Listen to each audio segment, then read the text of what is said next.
Hello, hello, hello. Oh, there we go. Hello, hello, hello, hello.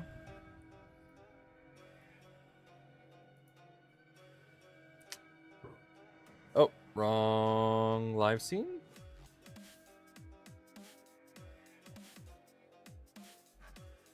Oh, no, it's because it's supposed to be this. What's up, guys? Sorry, I was just cleaning off my rail. You know how to really work it out and get all that dust off the rail. You know how to really just go at that rail right there. You know, but it's nice and clean now. What do you guys think I was talking about? Pooch is almost here. He did a me and got caught up in traffic. If you don't know, last stream I was late because I got stuck in traffic. So now Pooch is stuck in traffic. So you know what? It works out. He'll be here soon though. He will be here soon. But I figured, hey, might as well just get started in just entertaining you people, because why make you guys wait when we can actually start the show a little bit. We won't be building it before he gets here, but we can go over some cool stuff that we've been working on. So hello everybody, welcome MotoRef FPV, Nick, welcome, Rob Mink, what's up? Positron hump day. MotoRef FPV says life's too short to always stay upright. Yes it is. Networking guy says still anti-gravity machines disengaged, it's safe here. Nuno, welcome to the stream. The shrimp father, bless us with this shrimp for we may consume all of the cocktails. Am I waiting, Nero? Well, you know, we always do the 5-minute rev up so I can get things going. Where's the cute one? He's probably stuck on the ceiling again. Yeah, I think I see the coagulation of Pooch just acclimating on my ceiling. Don't ask me why he's in pieces. That is for me to know and for you to find out. Is caught in traffic cone for doing a poo. Oh, bother. Someone get the ceiling scraper. Hello all. Hello, TJL. Welcome. Yeah, we're just waiting on Pooch. Once he is back, we'll hop into a call with him and get things going. In the meantime, I'm gonna get my parts ready for this next assembly. Oh, did I really do these in the same color? Yes, I did. Oh well.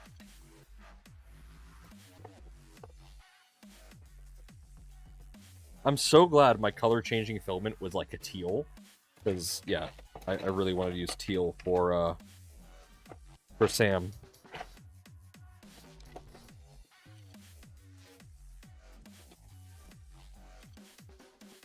Uh-oh. Do I have a piss? Do I have a piss missing? No, here it is. Okay. Those are all the 3D printed parts I need for this next step.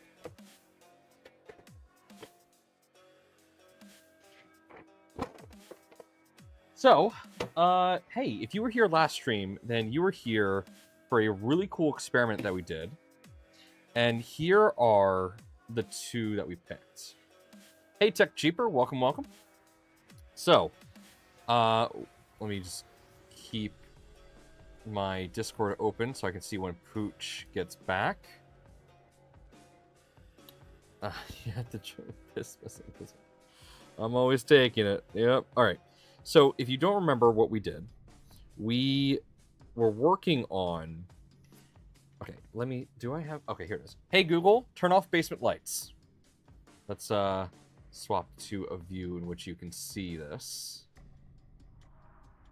All right, let me lock this real quick. So here,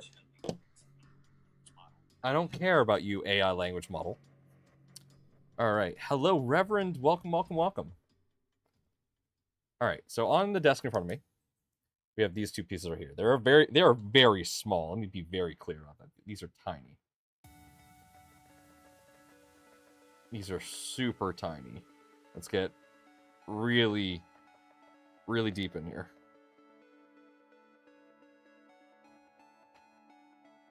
That will do.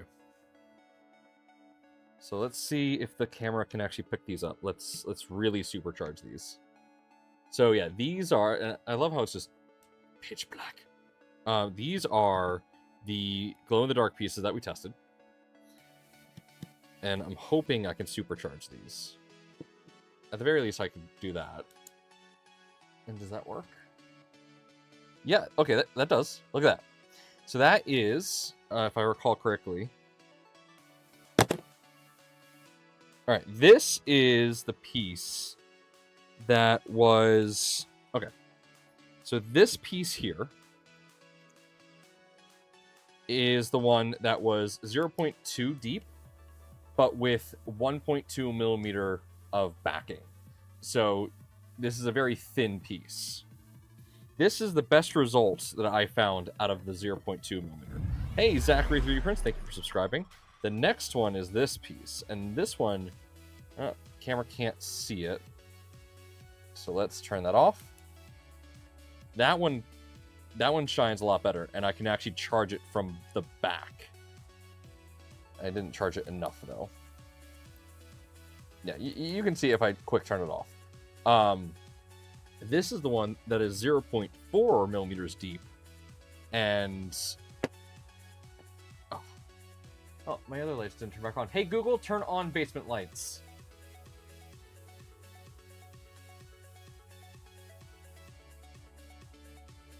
Is it going to turn on my other lights? There we go.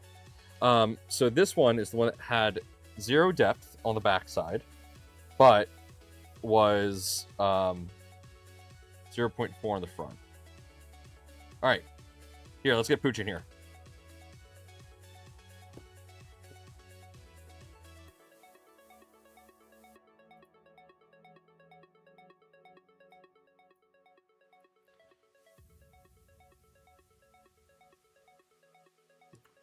Hey, Watt, welcome.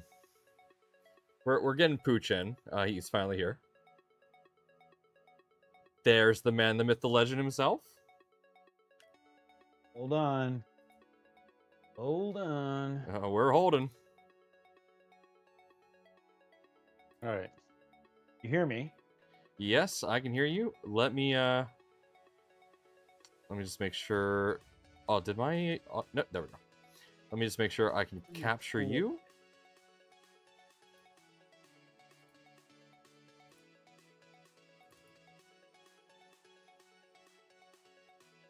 All right, and then where are you? Nope, that is... Okay, here we go. Discord call.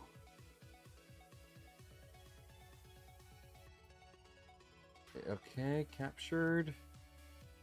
Hide that. Reduce that.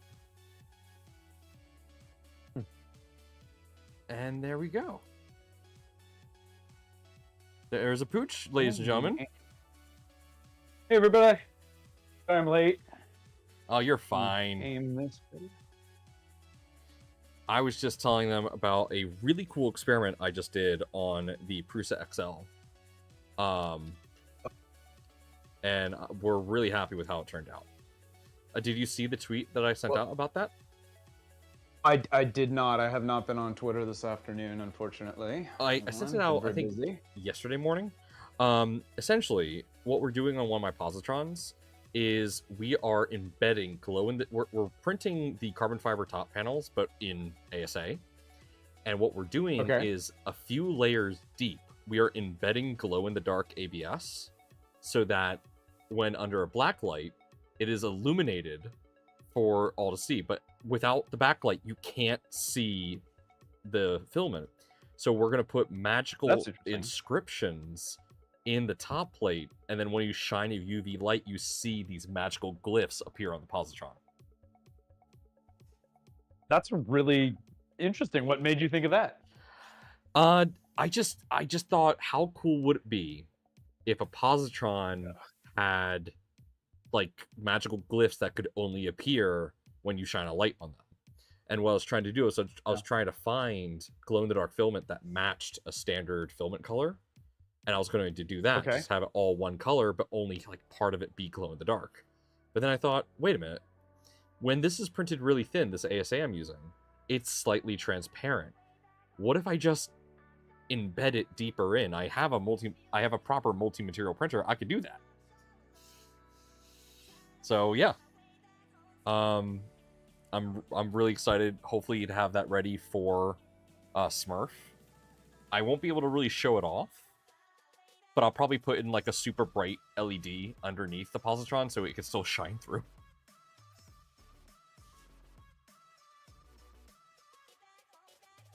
Joseph Carver, welcome, welcome. Dreams Void, capture Pooch. He isn't a Pokemon. I mean, not yet. All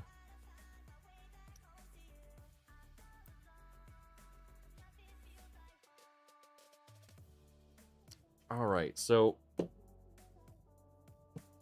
my parts got dusty in the week between our streams, apparently. Oh, we can't hear you. That's weird.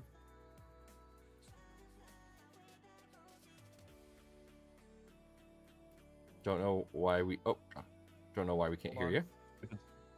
See if it's back now. Hold on. Yep, we can hear you. Looks like my lav turned off. Ah, makes I don't sense. know if I bumped it or something else. Okay. All right. Sorry, normally we would test all this ahead of time, but I learned a very valuable lesson about streaming. It requires that you bring your computer back with you. Right? When you come home from the shop. I was like, oh, so I spent a half an hour driving back. So I was going to be early, and then I ended up being late because I forgot my computer. It's Like a big okay. dummy. It's what happened for me last time, essentially, except for me it was bridge traffic. That's the same. Right? All right, where did we leave off? We left off, we just finished our Z column, and we were Yep, I just got my about Z to get column. started on the Z drive. Okay. Let me double check where the parts for that are. I think it's just all in motion. Yeah, so I guess we're jumping right in. So since we have built our positron last, there's a few known bugs that once we get to completion, we're just gonna have to keep an eye out for. Okay. One of them is just some hot ends were a little leaky, so we're gonna have to keep an eye out for that. Leaky hot ends. Yeah, the heat Hate it when break that is happens. just a tiny bit leaky. I'm not really Okay. sure why. We're still figuring that out. Oh. Is it my computer that made your camera go dark? No, Nope. it's me. It's me. Just had to. Normally, again, this all gets done ahead of time. There we go. We're All back. good, all good. Right. Yeah, I figured I'd just start the Ankle. stream and entertain right. people while we waited. Good. All right. So leaky. You were talking about leaky hot ends. There's some bug fixes and stuff that have to happen. Yeah, I mean, there's really not much we can do about the leaky hot ends right now, aside from, just send out replacement hot ends for that. Essentially, the problem is that we don't actually know the exact problem just yet, because we haven't had any of those leaky hot ends get sent back. But we think it is that and honestly, there's really no way to figure out why it's happening unless we cut one in half. But my hypothesis is that it's bottoming out before the threads can fully seal. Oh, that's interesting. That's a good hypothesis. Okay. Because if it bottoms out before if it bottoms out before the threads reach the end, then you have a little bit of a gap between the threads. So that's what I think is happening. That is true. But I think the solution right now is just if you have thermal grease that can survive those temperatures, just put a little bit of that in there. Let's see.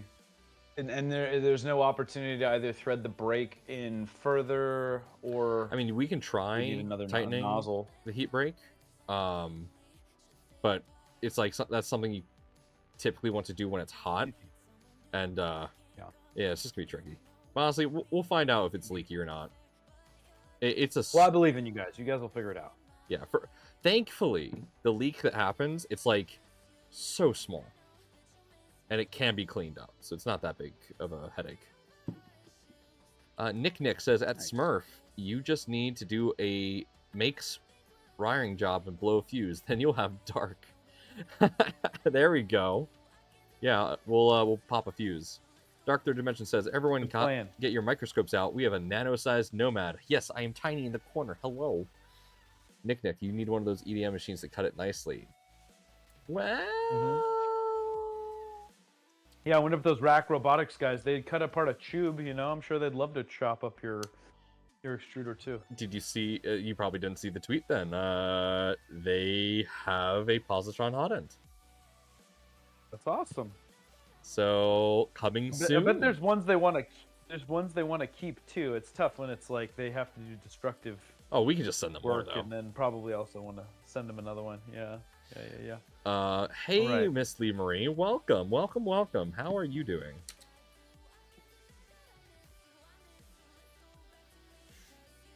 Yeah, we're really excited for that. That's gonna be really cool because I mean we don't even know exactly what the turbulence inside the hot end looks like. We have simulations, and the simulations tell us with a viscous material like filament that it's fine, but we don't know. So we're very, very curious. All right. I think I'm as organized as it's going to get for right now. That's all right. Half the fun is playing the old hunt for parts.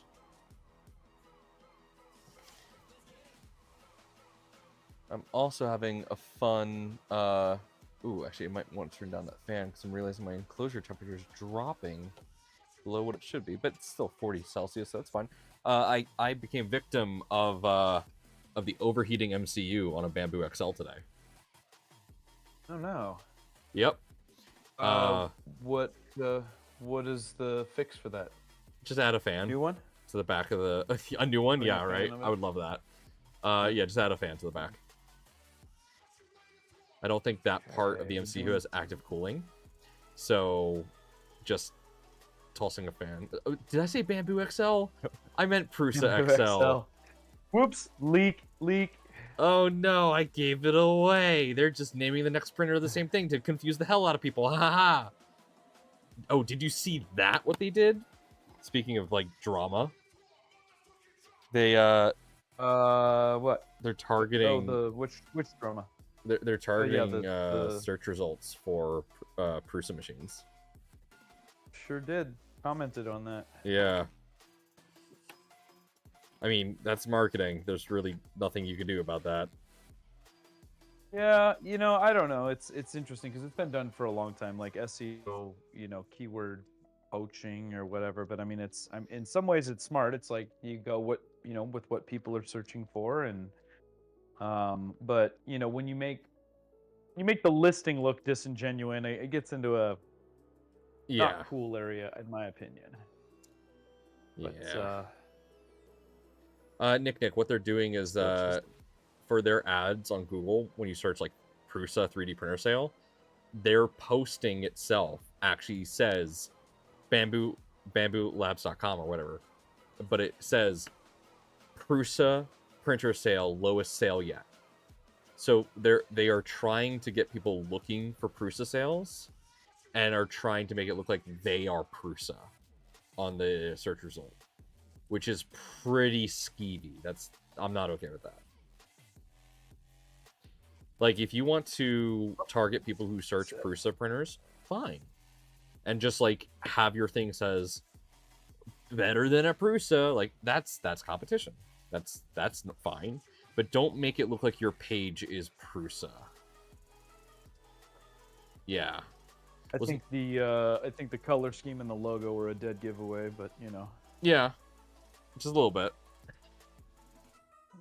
All right, let's see here. Doing some heat sets. I'm guessing you're already well ahead of me. Yeah. What do you? Oh no, I haven't started assembling yet. I've been waiting for you. I just have everything out and ready. All right, I'm gonna start putting some heat sets in the. All right, let's get this started. Z motor bracket. Z drive, yes, Z motor brackets. All right, so I need, let's see. For this part of the assembly, ladies and gentlemen, you are going to need 1 oven. You're going to need a... Oh, I appear to be out of those. I have to now dig into my fasteners box. My reservoir of parts from all the previous positrons is starting to dry up in some spots. Yeah? You've built so many of them at this point. Yeah, I have a screw sorter organizer thing where I dump all my parts in, usually. I just haven't done that for this build yet. And I finally have used all my M2.5 heatset inserts. This one's going to work. I'm going to have to actually put the proper tip onto the soldering iron here. Always use the proper tip. Pooch, how was your day today?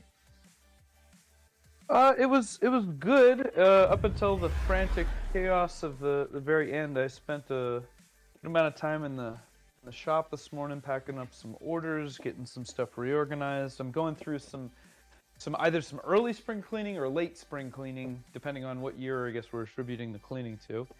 You know, kind of laying some groundwork, some plans for hopefully some future stuff, getting some more rep boxes produced. I don't know if you saw or not, but like I'm selling a few of the old Prusa machines that I didn't want to upgrade because I have Mark IVs now.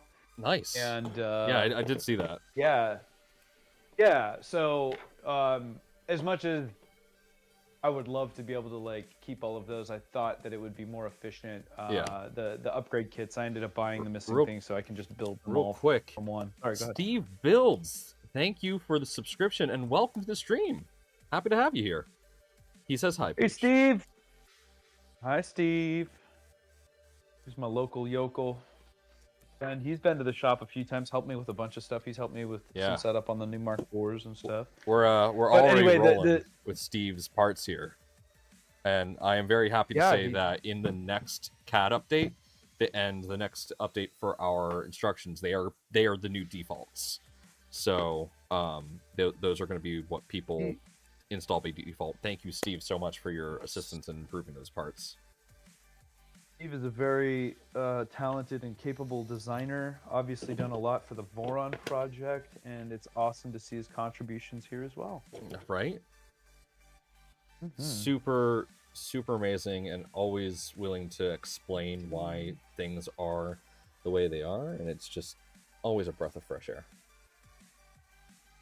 That is exactly how I describe Steve all the time. Breath of fresh air. Fresh bearded hair air. Right? Bearded wonder. He's got a very impressive beard for those of you who don't know. He does. I don't look great in like a super long beard, but I want to grow a Steve Builds beard one day. Just for once in my life. I want to be able to do that. We should all be so lucky. What did I do with Steve said, always happy to contribute. Well, Steve, if you ever think there's something that we could do better, I always highly appreciate your feedback. All right, I'm going to switch it up. I don't know what I did with those tips. I'm going to go get my actual threaded insert. Oh, good. Take your time.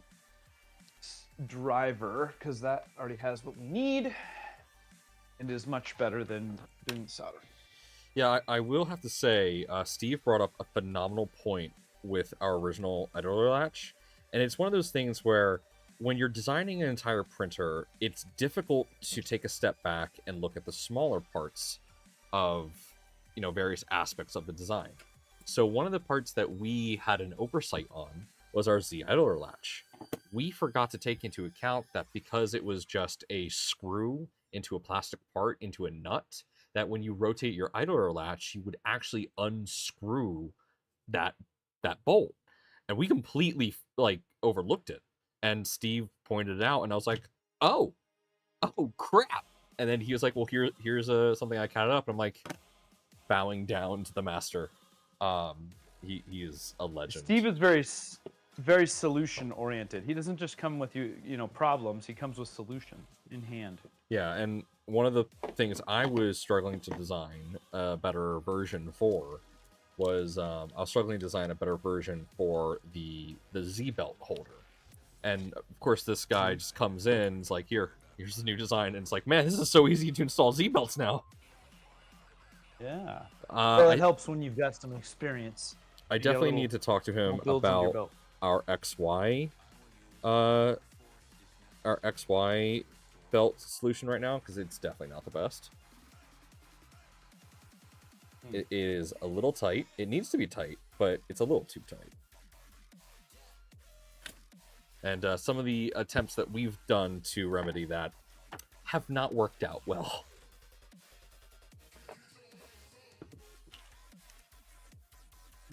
Same want Steve Bill's beard, but the wife said no way. Yeah, so I live with my parents, and my mom would threaten to hold me down and shave it off if I ever attempted a beard like that. Sure. Oh, I wonder if it's too cold. To it here. That's weird. I've never seen that. What? Never seen it say too cold on your iron before? My soldering, it just says error. It's been sitting out in the garage, and I've never seen it when I fire up thing to say error. Huh. It's interesting. Wonder. Well, maybe the tip wasn't in all the way. Yeah, my iron actually warns me when it's not actually inserted, which is pretty cool.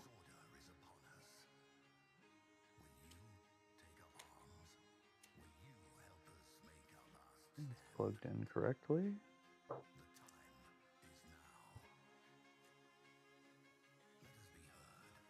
Ladies and gentlemen, I believe we're only 10 There we go. subscribers away from our goal of reaching 500. So if you haven't subscribed already and you want to see more of these streams, trust me, we're going to be doing these quite often.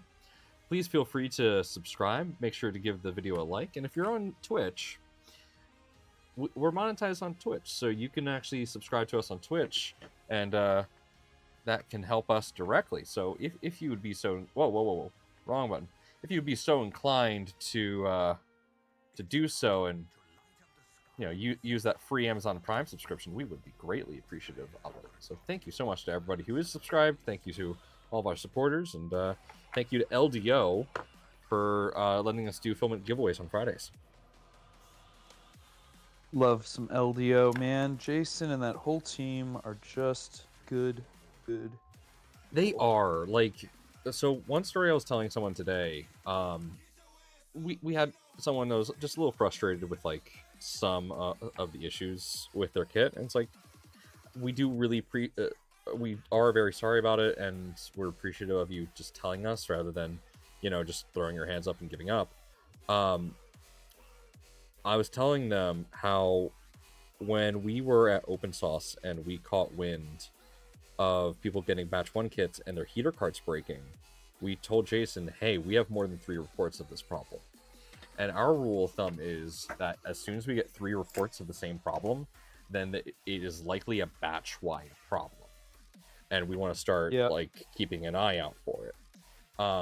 As soon as we told Jason that, he immediately stepped away, and I saw him getting on the phone. Like, he takes all of that stuff extremely seriously, and I'm so grateful that he does. Yeah, and that's it's an interesting time, in the space, because so much of the commentary that we see online has to do with different types of customer and their expectations. Yeah. And having come up and been doing this for 10 years, I'm far more tolerant of stuff breaks, and we get a replacement piece sent and all that stuff, but there's just a lot of people these days that don't have the patience for that, or their expectation is that they shouldn't have to, and so that that can be a real challenge as a project like you guys. Yeah. If somebody's new to it, I think most of the people that come into these projects, Voron, any of these open source things, have a pretty good understanding that's just something that comes with the territory at times. Very thankfully so. I don't know. Yeah.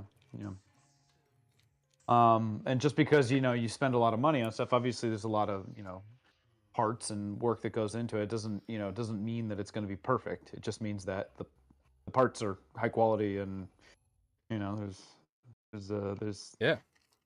I think that people think, oh, I spent $700 on something, it should be perfect, and I think that's really not a very realistic outlook on most things. But you never know. Yeah, and Some people. I think some of the cheaper printer companies we kind of have to blame at least a little bit for, because there are companies out there that treat their first round buyers as beta testers, and that's always just not good, and that doesn't help us when we're trying to do something, and that's the idea. It's like it sucks. Yeah. It's tough because I see the argument for like, well, we want to get it out there, we can get in hands, but you guys aren't a company, so you don't necessarily have the resources to run a full on internal beta and all that stuff. So Tech TV just said, I'm surprised Nomad didn't block me as I built mine. Listen, every single piece of feedback from everybody is extremely valuable to us. So I will never block anyone for just questioning their build. It's not what you say, it's how you say it, right? It's like, it's okay to say, hey, I'm having problems. It's not okay to be an asshole. Like, yes, agreed. That's really pretty basic stuff. But, you'd be surprised with some people, I guess. Right? I work in IT, so I work service desk and customer service all the time. And, like, we had a situation where I went on site to a client, and I set up their Wi-Fi. So I did all this work to get their Wi-Fi up and running. And when I left, everything was working. And then we get a call saying, hey, the CEO's office has no internet. And the first thing I say is, that's weird. I didn't enter the server room. I didn't unplug anything. Nothing changed. I just added Wi-Fi. That was it. Interesting. And the company was like trying to point fingers and like, guys, I didn't do anything here. Your guy's the one that plugged in the APs in the server room. And then they were like, we're going to check. And then we haven't heard anything back. Yeah. Which usually is a sign that it was something completely else. But yes, it's always frustrating when the finger pointing begins. And it's so easy, especially in the world of tech, and like that stuff happens all the time, and it doesn't mean that it's related, right? Yeah. Stuff just happen to be in the wrong place at the wrong time. Exactly. Yeah. Oh man, this assembly is a lot easier now that some changes to these 3D printed parts have been done. I like it. How holds that in? Nice.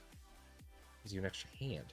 So one change that we made in batch 2 is it's very minor, and this does not you can do this for your batch 1 kit if you have a batch 1 kit. If you have a batch 1 kit and you haven't built it, come on. It's been like 6 months, guys. No hate. Sometimes it takes a while to get to kits, but so this now has that little lip right there. So when you put in your motor, you can put it in like this with the wing out. 1 second, let me bring it down a second. Come on, go in, go in the thing. Give me a moment, guys. Go to your home. You too good for your home? Go into home. Suck my white ass ball. Yeah.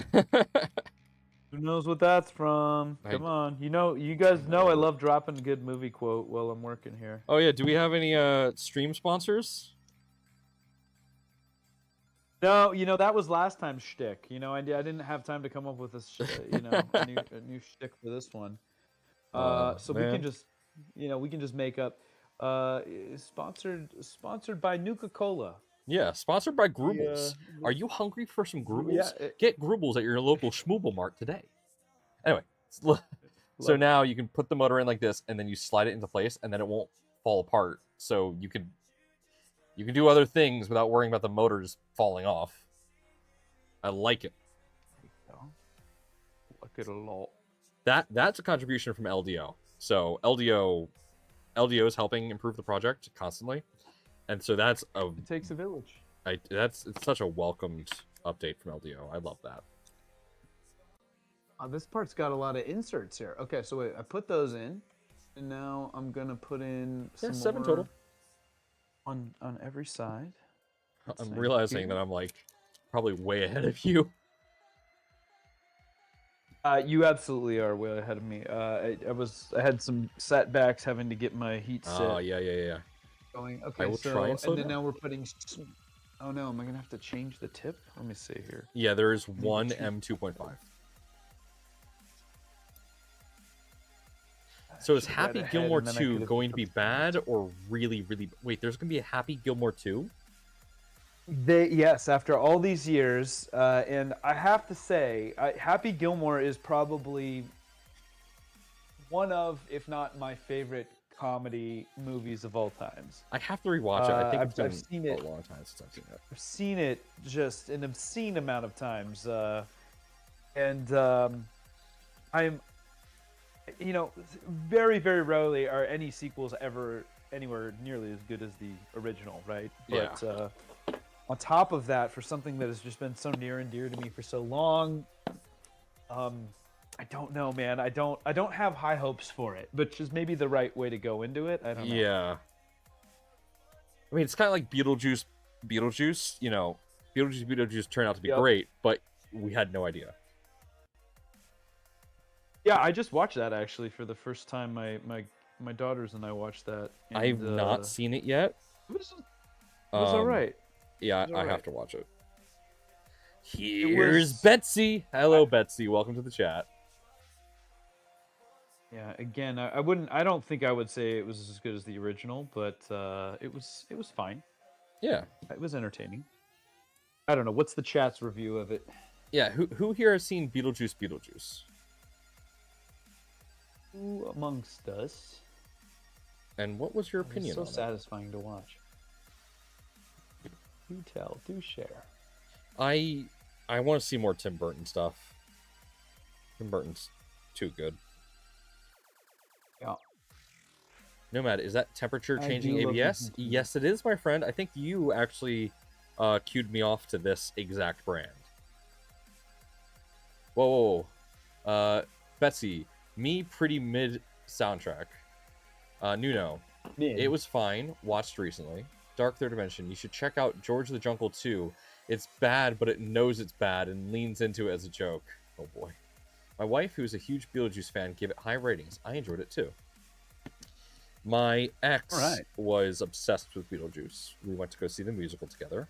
That was very fun. I loved the musical. Because there was someone who cosplayed as Beetlejuice that went to the musical. And every once in a while, Alex Brightman would just go, "Yeah, that guy knows what I'm talking about." And just point at the cosplayer. And that was just This guy. fucking hilarious.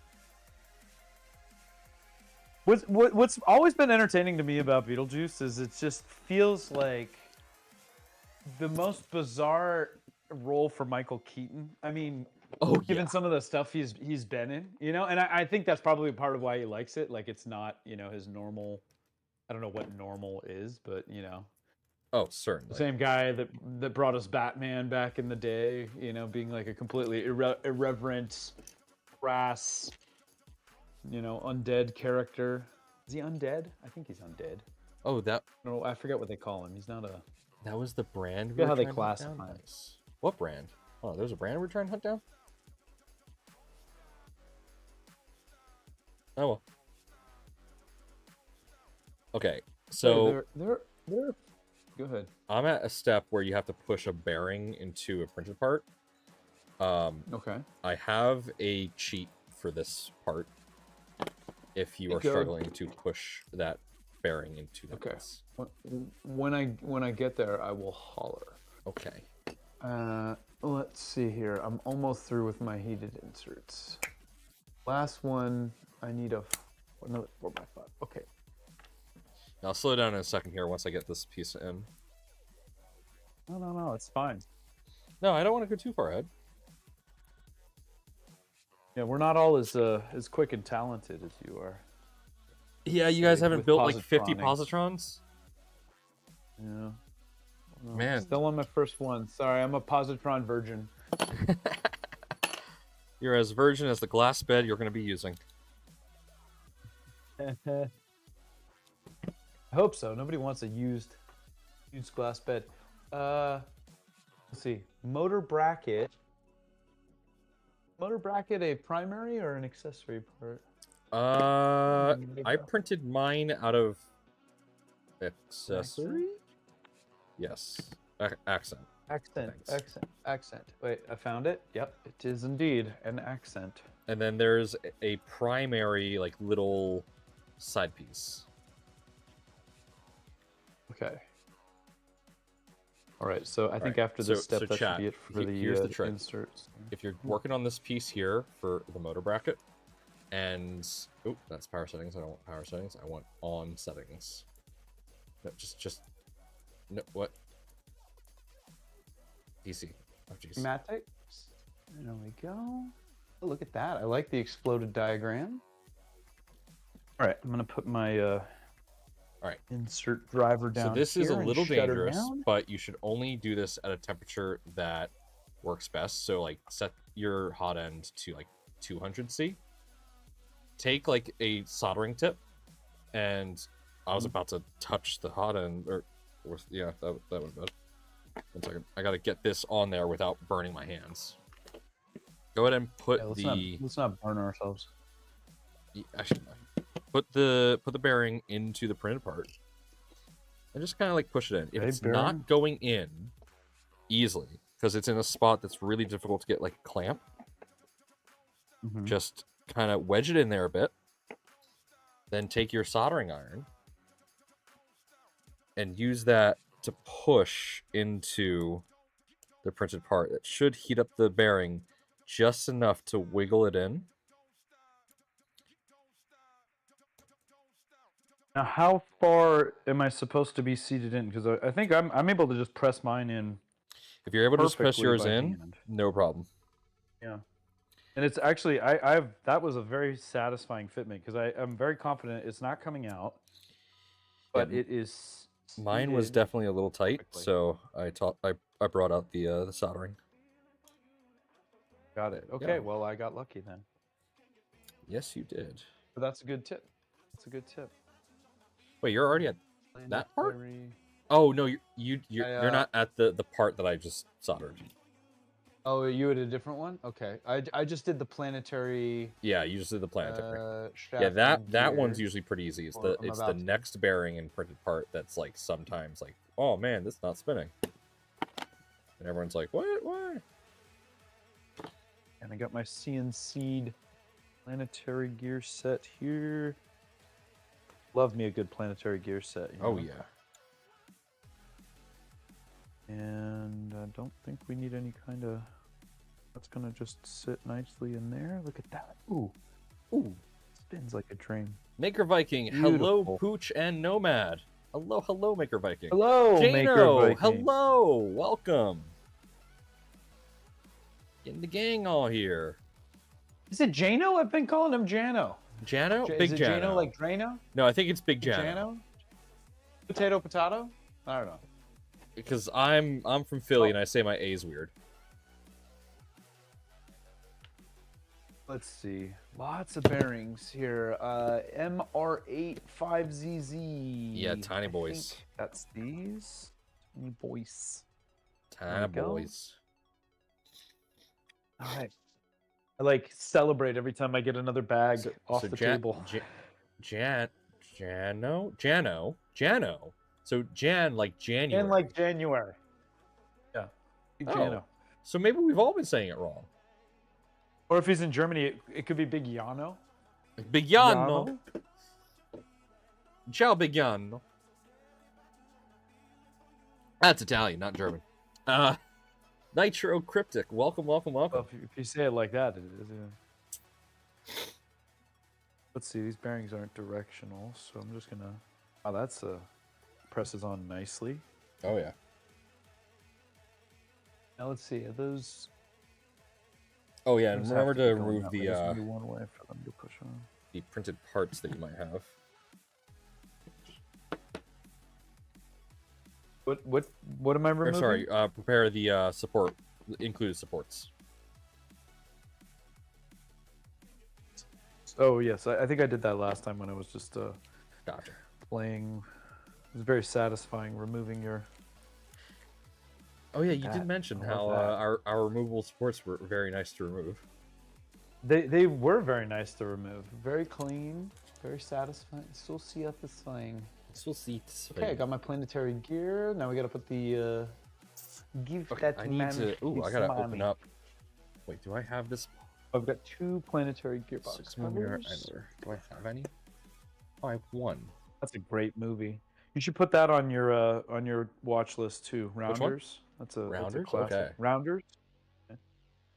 That John is an Malkovich. old idler. Matt I'm not going to Damon. use an old idler. Here you Look go, at that, Sam. man, that is, I gave you an idler from a beauty. version 3 kit. That'd be kind of funny to do, actually. But I won't. Be Oh, careful when placing the cover. You need to slightly twist the cover to make the gears fit. Yep, please twist the shaft. 2 full rotations. If it moves smoothly, it means it's a successful installation. I would call that smooth. Woo! I'm happy. Are you happy? I'm ecstatic, man. Nomad is stoked. So stoked. And now it wants me to put the motor in there, eh? Get to go hunt down my motor. Where's my motor box? Here's my motor. The motor's gonna be inside the bin and the Pelican, yeah. Tech Jeeper at Nomad. Next magic is to use that color change. Find a filament near at room temperature and have it show things when the program warms up. Yeah, oh yeah, 100%. I have to go perform a magic trick of finding a box of idlers. I took them out the last time we were doing stuff, and then I had to move everything to do a assembly for Prusa XL enclosure. And now I don't know where those idlers are. So here, chat. Here's Pooch in big format. I found my idlers. I'm looking for my motor though. Give me a hint where I'm gonna find my motor. It's gonna be in your motor box. Yeah, that's what I would thought, but I don't know what I did with my motor box. I thought Well, if you can't find your motor box, then that's another problem. No, I think I emptied the motor box, which means it's. So there's gonna be 2 motors that look exactly the same. One has a braided cable, one doesn't. You're gonna want to grab the one that does not have the braided cable for this. Okay. Aha! I found it. Woo! Crisis Jeez, averted. where did I put these idlers? Okay, you said the non-braided cable. Non-braided. Yes. None of these are. Oh wait, here. No, I've got. Okay. Yep. Sorry, to be more specific, the pancake that is non-braided, obviously. 'cause Yes, there's the 4 pancake that is non-braided. motors. That is correct. There we go. Such a cute little. It's wee. Okay, and then the wires are gonna go down. Let's see here. Let's see what. Yeah, there's a little notch in the printed part that the wires are supposed to go into. Oh yeah. I Oh, see it. I see the chat, notch. I may have a problem here. What's Do wrong? I have another kit that I can steal from? I don't think I do. You don't have I your idlers? I put them somewhere, and then I moved them, and then I forgot where I moved them to. I found them. Yeah, that story of my life. Oh, and he found them. Look at that. We're just solving problems left and right. Wow, that is. Yeah, such when a I had to satisfying make bit. space for, when I make space for things, oh, and that confirms one thing. Yeah, the set screws are in the idler box. When I had to move, wait, these are all my 3mm idlers. Where are my 6mm idlers? And then I'm gonna put The game is afoot. the 5x6. The game is afoot. The game is afoot. I only have one. Yeah, I got a 6mm pulley and a 6mm idler. I need more of the idlers. Let's see. Pulley. Okay, chat. This is on me. This is not on LVO. I lost idlers. There's one. Well, I don't think that's the right one though. Put it up here for now. Okay, chat. Here it is. I have a difficult decision to make here. Do I steal idlers from the Alpha 3.2, or do I steal them from Corey's 3.2, another 3.2 that we're gonna have to build at some point? Do I steal it from his kit, or do I steal it from a kit that we were planning to do before the end of October? Which I'm just realizing now we're not going to get done by the end of October. His doesn't have a date that we have to send it back, so I might just steal it from his, especially considering his is an Alpha 3.2. So I have the opportunity to get him upgraded to... Oh no, he used his already. Okay, never mind. 336. I guess that answers that. Yeah, it do. Okay. You're down to one choice, so it's nice when decisions get made for you, though. I will say that. It does remove the urgency, certainly. I'm telling you, man. I've been doing a lot of reading on why we're tired so much of the time, and it's because we're just confronted with more decisions than ever before in our lives. Yeah. And I think the key to happiness sometimes is just minimizing the number of decisions we have to make on a daily basis. Honestly, I subscribe to that as well. Quite recently, I'm very, very public about stuff going on in my brain.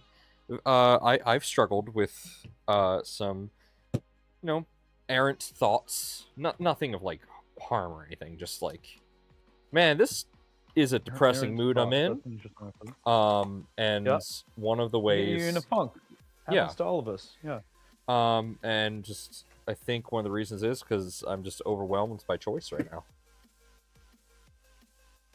I think that's a very common situation, and I don't know if you follow the YouTuber Johnny Harris. He's like I do. He does like kind of independent journalism, news reporting. Great he's guy. Wonderful. He I love him. Did a fantastic video on exactly what we're talking about, the burden of choice. Oh, and I need to still watch we that. have not evolved. Our prefrontal cortex has just not evolved from caveman days where we just didn't have to make decisions beyond like, hungry. Go gather food, go hunt, sit and work on the fire. That was about it. And, we wake up and on a daily basis now, like we have to make like 40 decisions before breakfast sometimes. And it was an interesting take because it just didn't occur to me, but I think it makes a ton of sense and it feels overwhelming. And I've seen some other TED Talks and stuff in that vein as well, that as much as we like the idea, like so much of our world is built around having the number of options. Like think of how many different cuts of jeans you can pick from if you're shopping, and it's like most people don't care. They're like, I just want jeans that are my size, not like 50 different like types of cut and all that stuff. And so a lot of it's driven by commercialism, right? We think that options are good because then people are getting what they want, but truthfully, like it becomes very paralyzing to a lot of people. Oh, absolutely. And debilitating sometimes. Anyway, that's a bit of a tangent, but see, I love conversations like that because that really gets you thinking. Really gets you thinking about what's going on. Query. On this Z-motor pulley, I found one set screw, but there is a second hole. Or am I only doing one set screw on this thing, or should there be a second M3 set screw? You should be fine with one set screw. Actually, that even brings a question. Why do we normally do 2 set screws? Well, the way I've seen it done typically is one will index to the flat side of the shaft, and then there'll be a secondary, I suppose, just to add tension? Take up any potential slop or space to prevent, I would think, the first one from like wiggling itself out over time. Maybe? Yeah, one should work. My theory. It'll definitely work. I think 2 is done as a best practice to better retain. But you guys also put thread locker on these, so I'll be curious to see how it holds up. You should be fine. I need a 6mm idler, which I just extracted. I was a dunce, and I just realized I only actually need one idler because I used the other idlers for the rest of the build. Gotcha. Now, is there any measurement specifically for like how close the pulley should be to the face of this part? Or So there really I'm not isn't. seeing any. But Okay. pretty much the way Okay. I do it is I kind of use my fingernail as the gauge. Okay. Like if I can wedge my fingernail wanna under be- there just barely, then you're good. So I should be closer to the printed part than Yeah, to the pretty end of the close. shaft. You'll see once you put the next part on, you want it to sandwich like pretty flush. And that is a little tricky to do. And does that mean there's a bearing that supports the other end or Yeah. something? Let's see. That was on the bearing sandwich, I or- was mentioning earlier. Yeah, I see what you're saying now. Okay, good. Yes, so that answers that question. So just maybe like a step. So what I'm doing is I'm pushing it down to the face of the printed part, and then I'm just gonna back it up like a fingernail thickness Pretty much. as a specific. Yeah, like I would Measurement. say almost like 0.2 or 0.5 almost a shim worth, but not really a shim worth. Shim. No, now I've done it. I've lost. There it is.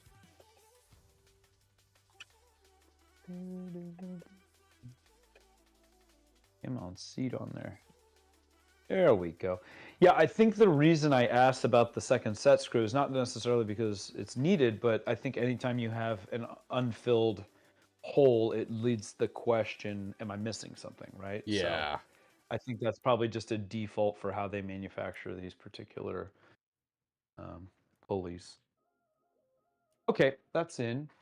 And am I doing anything yet to fasten the motor to this Nope, printed not yet. block? It doesn't look like it. Doesn't look like it. Okay, good. You've Now we're essentially gonna do caught the up to main me body. now. Yeah. When I can focus my addled ADHD mind, I can actually move with some purpose and speed. Right? But it's a rare treat. M320 button head screw through the hole of the main body. We got 2 washers and an idler in the indicated order. I Bingo, was about to bango. correct you, say no, it's an M3 by 30, and then I looked at the instructions, looked at my bag, like, nope, no, he got it. He can read. Let's see. I'm gonna get my. I'm the one that can't precision read, apparently. strap out.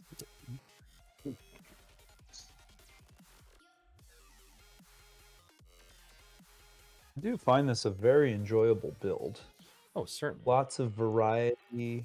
Having built quite a few things these days, I'm thinking about what makes a build enjoyable and what's less. And I don't know. I think it's there's a number of factors. Yeah, definitely. I think one of the things that makes builds really fun is the process. And there's a lot of process in this assembly that, like, you're not just told exactly how to do it. There's a lot of skills you kind of are assumed to know, which makes you feel really good because then you're like, oh yeah, I know how to do that. And it's in Sense such a of way that it's not satisfaction. frustrating, because it's not assuming you're stupid and just telling you everything that you have to do. It's actually like assuming that, okay, you've probably done this before.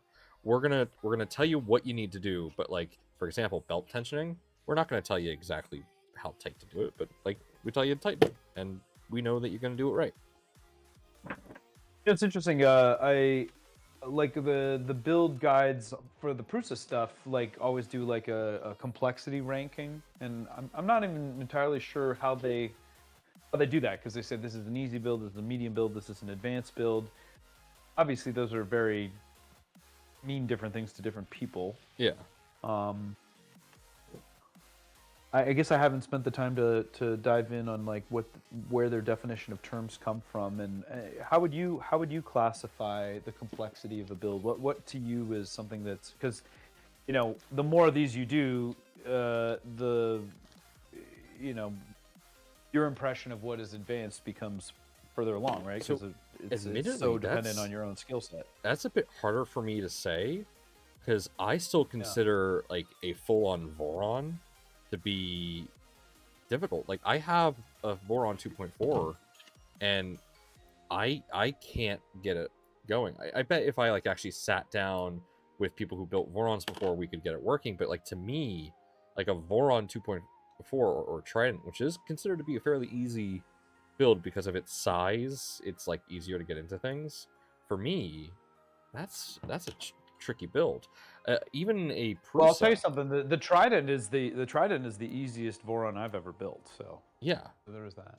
It's also the Um, only one I've ever built, and also had the designer right next to me helping me build it. So oh, there was that too. cheater. But other than that, Anyway, yeah. So this isn't new. Jokes. It's like I do my builds with the people that are most familiar with it. oh, so I that see I how have it is. the greatest So odds I'm of not the success. first. Greatest odds. No, I'm sorry to tell you. You're not the first. You're not the last. Oh man.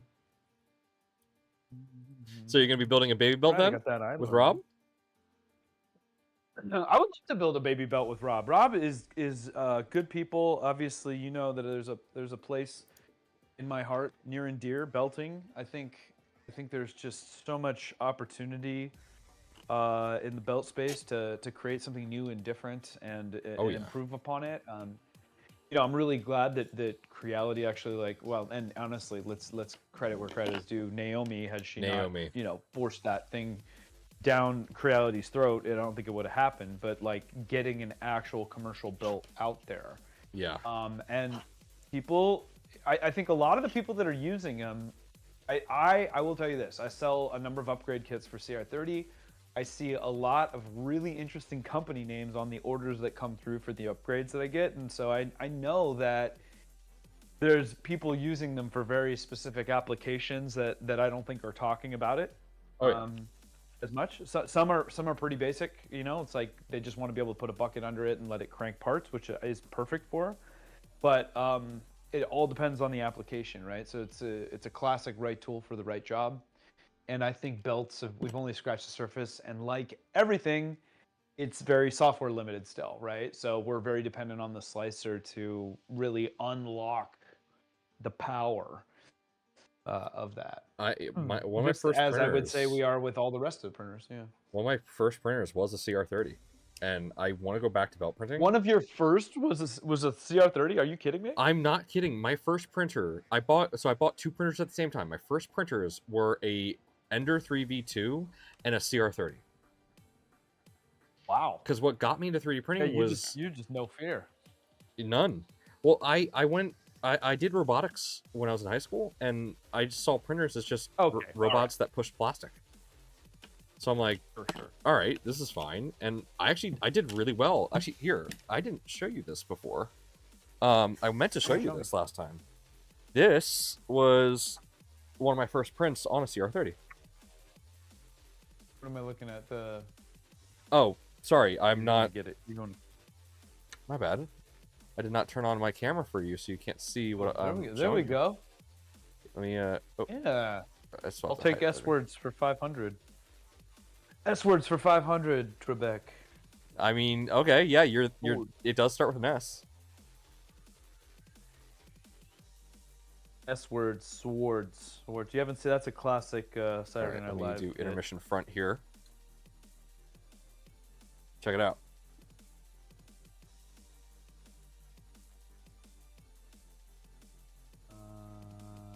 Here it comes. Oh wait, did I actually turn on my? Oh yeah, yeah. You know what? I'm watching you through the YouTube stream, so there's a little bit of a delay. I should be pulling up the Discord window, but I just turned on my camera on Discord, so now you can actually see it. Yeah. So this is a scabbard. I did post I believe I posted the link to this. That is a scabbard. Yes. Yeah. Okay. And I tried to print the sword. I only got the hilt. Mhm. So the hilt just kind of fits into the scabbard and makes it look like a full sword. This is the Witcher sword. Yeah. So what got me into 3D printing was I wanted to do cosplay. I need to lose a lot of weight before I could feel comfortable doing cosplay, but I really wanted to do like kind of a chonky Witcher. So Chunky Witcher. yeah, I like that. a short chonky Witcher. I'd be a dwarf Witcher because anyone can be a Witcher. So You know what? Like you could go with like a multiverse angle. You know, Yeah. like, or just like the. I like it. I like it. no. So Witchers You know what, dude? are just like they are a type of people. They're not like You're not referring to just the Geralt. actual Witcher series. Yeah, like no, it's the actual Geralt Witcher and, series. Yeah. No, so Oh, you're explaining all the Witchers. yeah, so in The Witcher, in the world of The Witcher, Witchers are people that have gone through a mutation process by drinking a bunch of potions, working with witches, etc., to become strong enough to take on the mythical creatures of that world. And so anybody that is strong enough and it doesn't get killed by the mutation process can become a Witcher. Got it. Yeah, so I wanted to be a Witcher. But yeah, I made the mistake of then chasing numbers a bit. I saw another belt printer made by a company that made a ton of mods for CR30, and my brain went, oh, these guys mod CR30s and make them better. I should buy their printer because it's probably better than a CR30 that's been abandoned by Creality. That company was SaneSmart. Yeah, the Infi 20. No hate towards SaneSmart. They modified the firmware on their printer. It was running I believe it was what's the, it's not Clipper, it's not Marlin, it is Duet. It's running Duet, and Yeah, rep firmware. Yeah, that's what Duets typically. Okay. I got comfortable printing with it. Got comfortable printing with printers to the point where I would often start a print, leave, and then just go about my day. I started a print. Yeah, walk away. I got home because I went to work that day, and I noticed there was nothing on the print bed. The nozzle had stopped at the homing position. It did not do a purge line. It did not do anything, and the frame was hot. Okay. I was having thermal runaway on a belt printer because the firmware had frozen. I immediately stopped using the printer. I contacted SaneSmart like, yo, what the hell? And I also told them, and I did get them to release their firmware for open source so that people could check it, modify it, and, edit it as needed. And I also got them to release the CAD for their hot end so that people could modify that and fix it if it ever broke, like it did with mine. That's awesome. So yeah, I did all that, and then I dismantled the printer and never touched it, and then I actually sold it like recently for $50. I was like, here's a great printer body for parts, and you could possibly make a good belt printer out of this. But then I got the Infi, no, not the Infi, the Idea Maker or Idea Former, one of the two. Idea Former, yeah. And I loved that thing. I loved it to death. I used it to print all my parts for a mod I made for the Super Racer, the FL Sun Super Racer. I made a Revo mod, so you could put a Revo on a Super Racer. And I figured that the plate that holds the effector plate, it could actually be just printed in PETG and work just fine. So I was selling kits for like $50 for that printer, and I would just use my belt printer to print all the parts. So I used minimum support because it was built on a belt printer. I love it. Yeah, yep, it was. That's one of the magical things about it.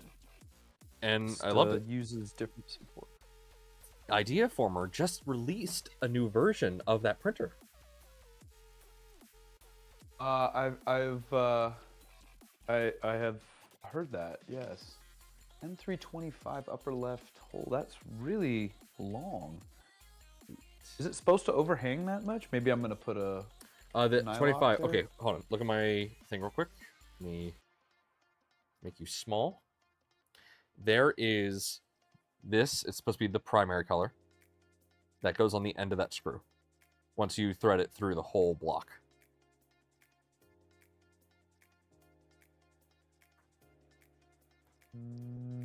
Okay. Okay. That's the. Oh, got it. Yeah. Got it. Let's see here. That's gonna go over the. And that taps directly into it. Yep. Take my hat off. Is it going this I- way? No, it's going this way. I can't believe I've lost my KB3D hat. I put it somewhere and I can't find it. believe it's not, but I'm the too whole I'm threads too are worried actually- to tell Chris that I lost the KB3D hat a week before I go to KB3D. Oh no. It's okay. I'll just wear my Positron hat and be like, "What? I'm gonna go to KB3D, not Oh, rep my maybe- own brand? What are you talking about?" Well, maybe it'll turn up. You know. You don't I'm know. hoping it does. It is one of my favorite hats. It's so comfy.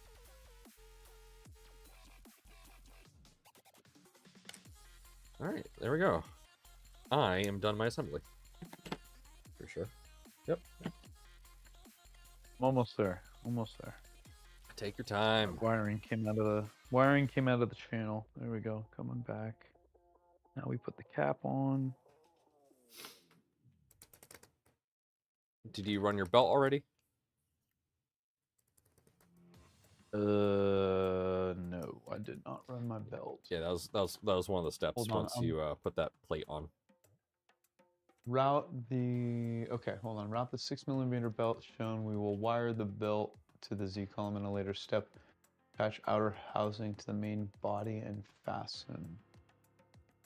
That part I did. Okay, so where's my belt? Belt is right here. Open 2GT.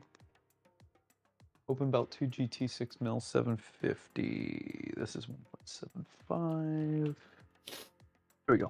750. Again. All right, belt.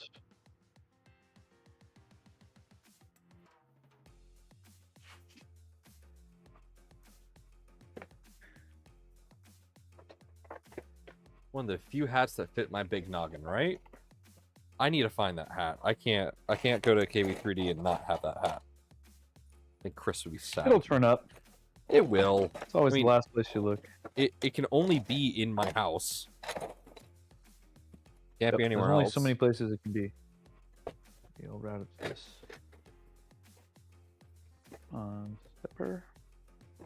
I need to find out where they source their hats because I want to make positron hats out of that. Like so I got this from Printful, and it's a good hat. Mm-hmm. The stitching's all right.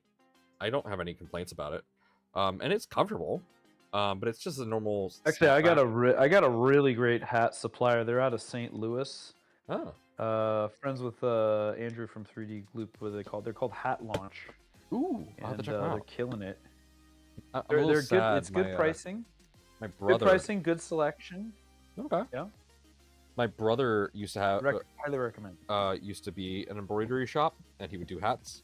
Yeah. But he was not able to turn a profit. I think a lot of people have tried. Many have failed. Many haven't succeeded. I don't know. I mean, I think it's like any business. It's hard. Yeah, it's not. Yeah, it's not necessarily easy. Let's see here. Come on. But he would give me a really great deal. All I would have to do is I would just have to pay for the hat itself, and he would do the embroidery for free. Huh. I missed that deal. It was such a great deal. And we But wonder why he obviously didn't make a profit. gave away too many things. Yeah. It's hard to make money when you give the stuff away. But, Right. You know, you gotta have the friends and family hook up and all that stuff. It's a fine line, right? You gotta do your promotional. Okay, belt has been routed. So that's satisfying belt path. Yeah, once everything's get together, this you want to fucking like actually run that belt a bit just to make sure it's good. Like good how? Like, I mean, I can feel it. Like you can move the motor with the belt without it skipping teeth. So what kind of tension should I be putting on it when I'm doing that? Because it's Here. there's nothing tensioning the belt right now. So it's like, yes, I can move the motor. Here we go. So as If I long do as it like you can this. kind of like rip on one side, and some skips will happen without like proper tension. Yeah, Yeah. if Yeah, that yeah, could just yeah. spin No, the motor like pretty good. reliably, then you're good. Yep. I'm feeling good about it. Okay. I need an M320 button head. Don't mind me going way ahead. And the outer housing. Let's see. Are these bottom two both M320s? I think they are. Did I just find that chat? I found the idler. M38 in the bottom right. M38. Yeah, that makes sense. 20 here. All right, And I'm then gonna have to put that back M38. on my alpha kit. I found the idler. Yay. Well, so yeah, Sam Prentice is gonna get a kit with a with an alpha idler. Thankfully, it's in part of the kit that's not super critical. Lucky Sam. Yeah, I saw a tweet from him today. Said he was in Maine. I don't know what he's doing in Maine. what is he doing in Maine? I have no idea. I think I know he was doing a Creality thing for a bit, but I assume it had the guy. hooking The up guy's with, traveling quite a bit. Is he hooking up with what's it called? Matt from Cocoa Press? I don't think so. He didn't mention. He was pinging Zombie earlier because I think Zombie Hedgehog's up there somewhere. Yeah, I think Zombie's close to that area. I don't exactly know where. Oh, I put that upside down.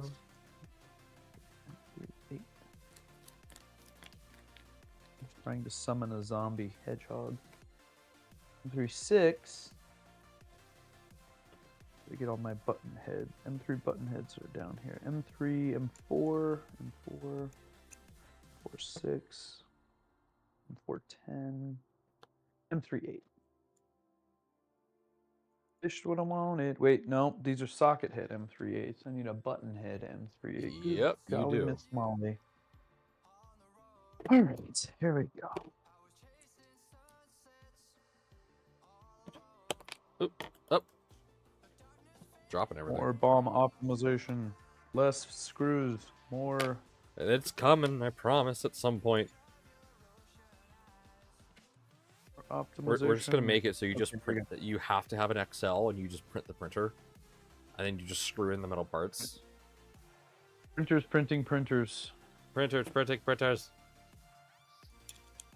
Actually, Okay. there is a fork I think- of the Positron V3 called the Lemontron that is doing a unibody printed design.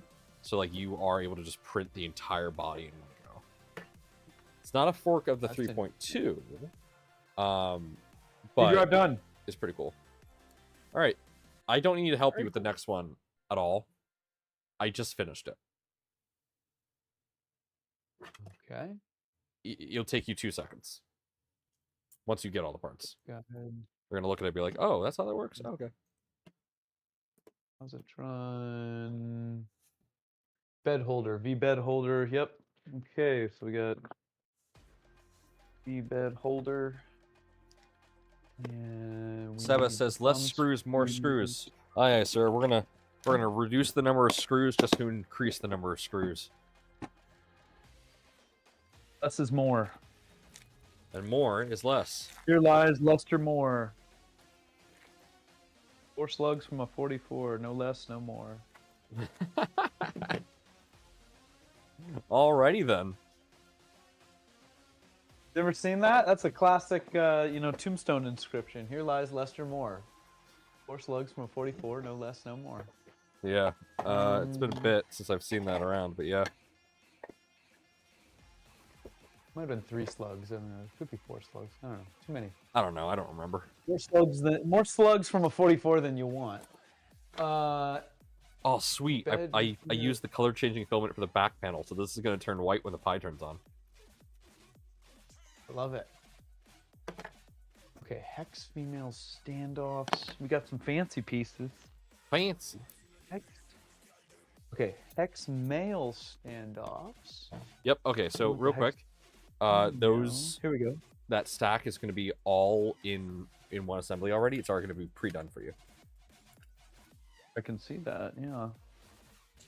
And then, I need to find those little feetsies. Those orange. What are those? Are those printed? Yes, they are printed. I believe they're Yes, primary they are colors. printed. They're printed. Yeah, I think they're accents actually, aren't they? Aren't they these little guys? Are they accent? I don't remember. Accentos? Oh, I keep forgetting my primary color is the color changing blue. I keep forgetting that. I keep thinking that's my accent part, but it's not. Yeah, that's got to be these. All right, need. They look a little different. That's right. Yeah. Remember to the sports. We did that. And then I just need the springy dingies. Springy. Okay, so we're gonna. What size spring? They're the small ones. M.8810. I want to put more springs in the kit. Should I do that? Just for fun? Just to mess with people? Yeah, just put more springs in the kit. Sure, why not? Why not? Let's see, 8. All right, guys. Yeah, Well, here comes the version 3.3. Everything is using a screw. Why? Because spring fun time. What about all rivets? Just make it all rivet together. Uh-oh. Ooh, that was a close one. Ooh, I almost ruined that piece. I am using an M3 insert right now, and I should be using an M2.5. Actually, wait, what? Am I using? No, I'm using the M2.5. Oh, no, I'm not. No, I am not. I'm using the M3 from another kit, not from CNC Kitchen. There we go. There's my CNC Kitchen 2.5.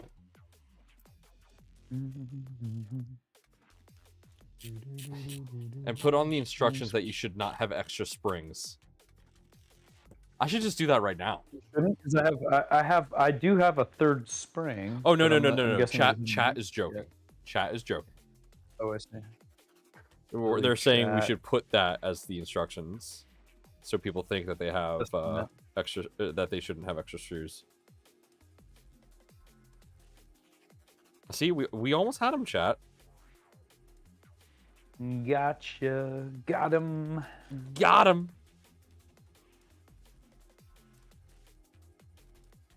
Let's see which.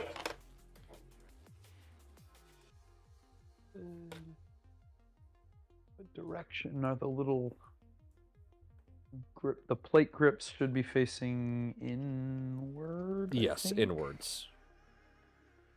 Yeah. That's what I think that is.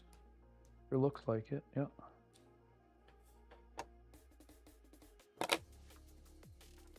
So, Fun. you mentioned Johnny Harris earlier. What other content creators do you enjoy consuming? And then I'm going to throw a curveball outside of 3D printing. Okay, outside of 3D printing. Well, you know, the big science YouTubers. So I really like Kyle Hill. Oh yeah, his Half-Life those are so good. He deserves he's like a a great full-on storyteller. documentary series. I don't know. Can they give Emmys for YouTube bits? Because like I do love his storytelling and his comedy. He is just his writing and his delivery is just The way he told the unsurpassed. story of 3 Mile Isle, like I live near 3 Mile Isle, not super far, but like I always thought of it as like a really bad thing that happened, and I never had the full story.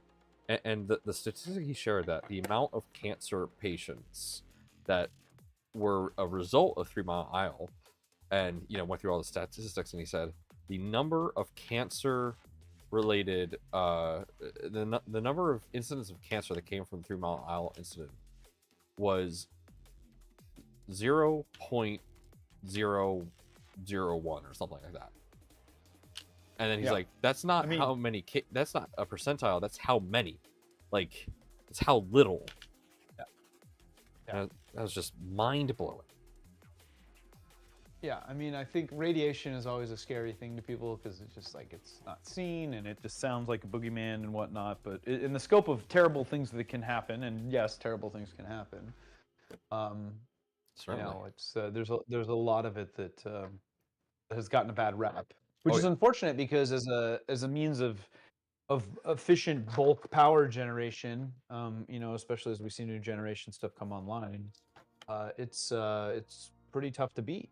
Yeah. So a lot of it is political and public opinion stuff that has to be I overcome. am very happy to say that the power that that I use for my car and that generates my home is currently mostly solar. We don't have our own solar panels, but there's a solar farm literally right down the street. But additionally, Mhm. we get our power from company Atlantic City Electric because Atlantic City is where most of our power is generated. Mhm. They use nuclear, so I'm pretty happy knowing that my electric needs are being produced by a low carbon footprint. And you know, as someone that specifically went to electric vehicle just to reduce my carbon footprint, long term, Mhm. I'm very happy with that. That's great. It's great. Google, I didn't say think, you. Please stop talking.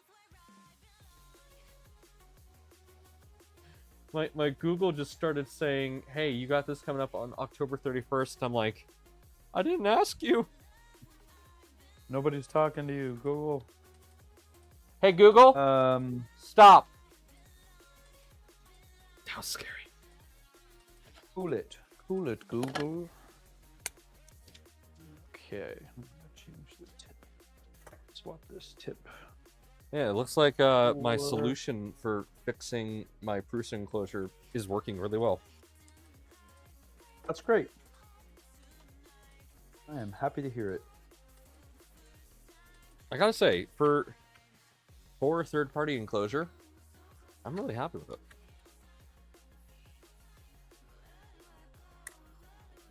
Who does the enclosure? Oh shoot, I forgot the name of the people that do it. It's just called the Sumo enclosure. Sumo. Okay. Yeah. Let's see, 2.5. It's just big. It's much bigger than the Prusa enclosure. But that's fine. It's great.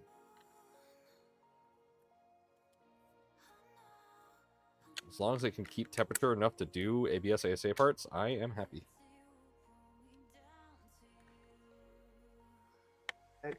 Excellent.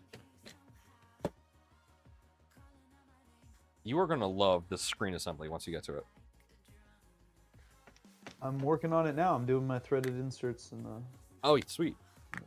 Yeah, the screen assembly is definitely like what makes this kit as nice as it is, because this is what has the Raspberry Pi CM4 in it. We love us some CM4. Yeah, someone on YouTube get my like computer. commented like, CM4." It's like, you mean like the current, at the time, current most powerful Raspberry Pi available? Yeah. Mm-hmm. People have weird tastes. There's no. Well, that's for damn sure. Yeah. Come on.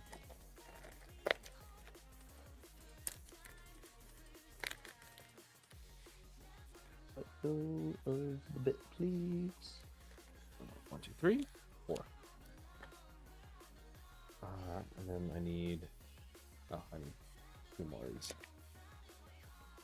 So you're gonna need 6 FHCS M2.5 by 6. But is it as powerful as C4? No. Yeah, the performance isn't as explosive as C4. The C4 is great for single core operations. It's like, bam, it's done. I don't. I should not be proud of that joke. Not your best work. No, it's not. I am sorry, grandfather, for I have failed you. Versus thermal expansion. Let go of the tip.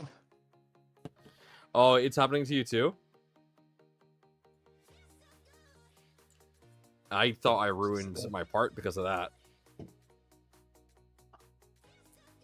No, it's I'm just trying to swap out the solder tip so that I can put the smaller inserts in, and I was trying to do it hot, and no, I need that set screw come back. Oh, great. Now I've melted some plastic onto it. I'm just like a bull in a china shop here. All right.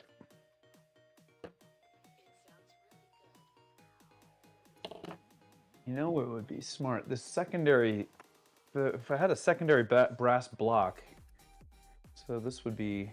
Just to act as a giant heatsink? No, I was just thinking it'd be faster if I could just swap in these like cores with an entire, new tip instead of having to take the time to like loosen and That's reset a new tip. That's what's nice about the pine sol. Get extra one. So the pine sol, you undo one screw and you can swap out the entire shaft with the heater inside of it. And then the bottom of that is always cold, so it can be put away into like a stand-up storage to chill out while you just swap in the cold ones. Chill out, Yeah. The pine sol is so hot right now. They make good stuff. I love their soldering irons. There we go. The Zoolander spoof. Oh, Okay. I didn't pick up on that. Pine sol is so hot right now. The pine sol is so hot. That's it. My father, he worked in the coal mines. Kids yearn for the mines. Okay.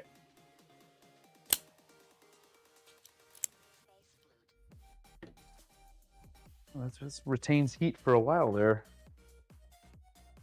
Imagine that thermal mass. All right.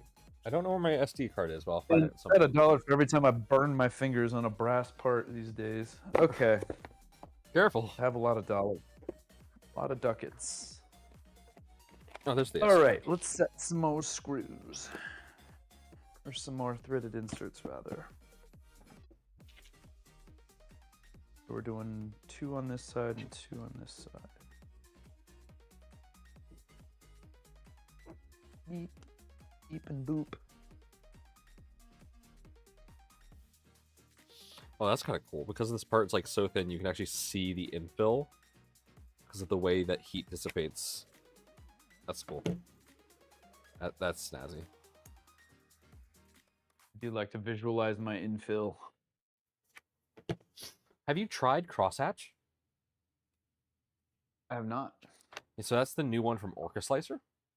It is like gyroid, but it's meant to be a little bit faster because rather than be constantly wavy in like all layers, at some layers it's straight. Like it goes all the way across, and then it does like the gyroid transition to the next cross.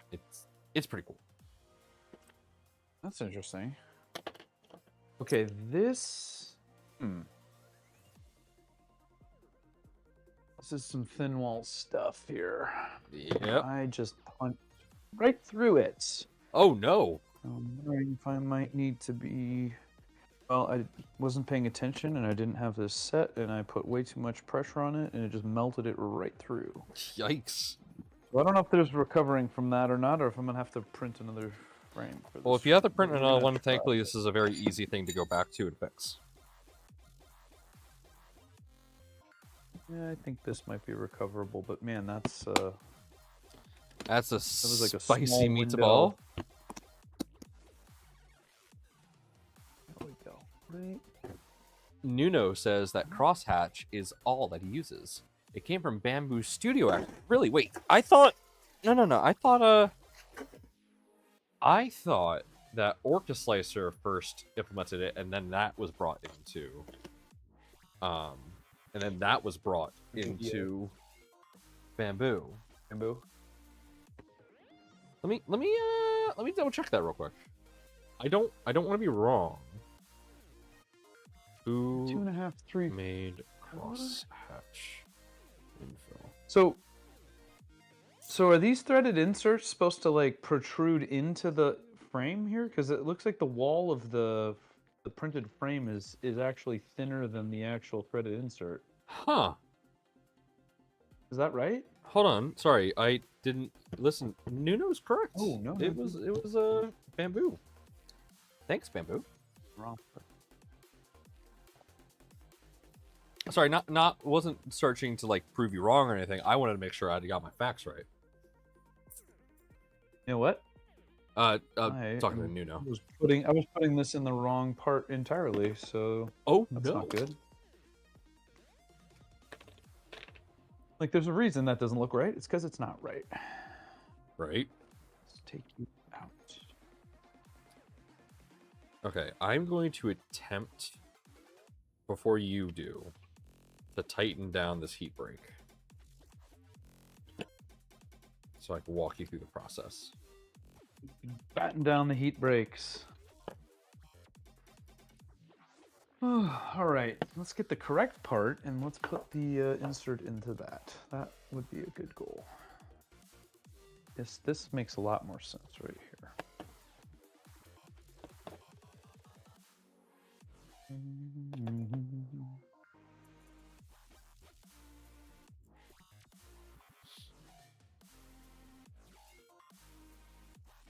And actually, it's gonna be good that we check this heat break as well, because the other thing I want you to check is I want you to check your heater cart to make sure it's not cracked. My heater cartridge might be cracked. It sound good. likely isn't. That was a problem with batch 1. So the one thing we could not test with batch 1 was how parts of the printer would survive in long shipping journeys, because we normally would use like second day air to get the kits to our testers. We never sent it via a slow method. So what happened was, during the shipping process of putting the printer kits on the boat and like going through all of those environments over that period of time, the heater cartridges became cracked, or would crack immediately upon heat up. That's really interesting. Yeah, it was a pain in the ass.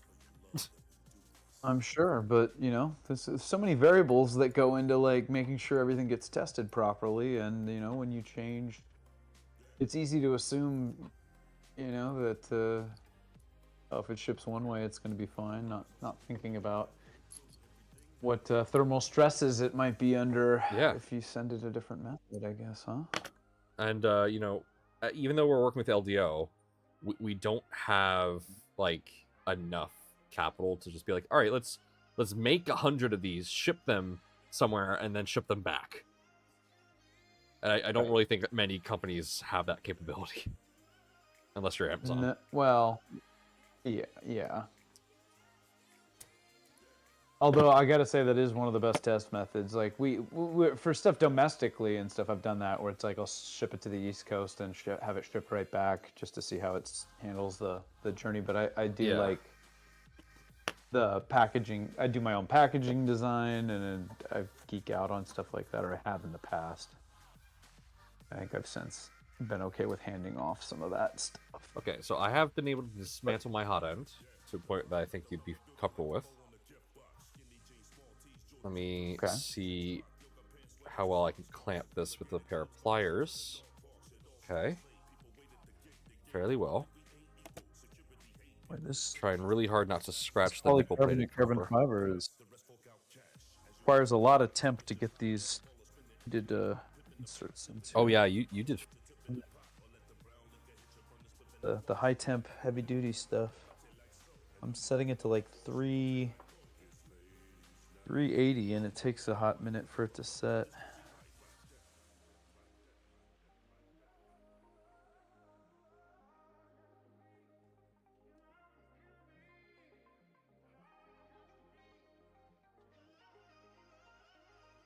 really quiet. You're obviously clearly focused on something, or I've lost my audio on the two. Did I lose audio?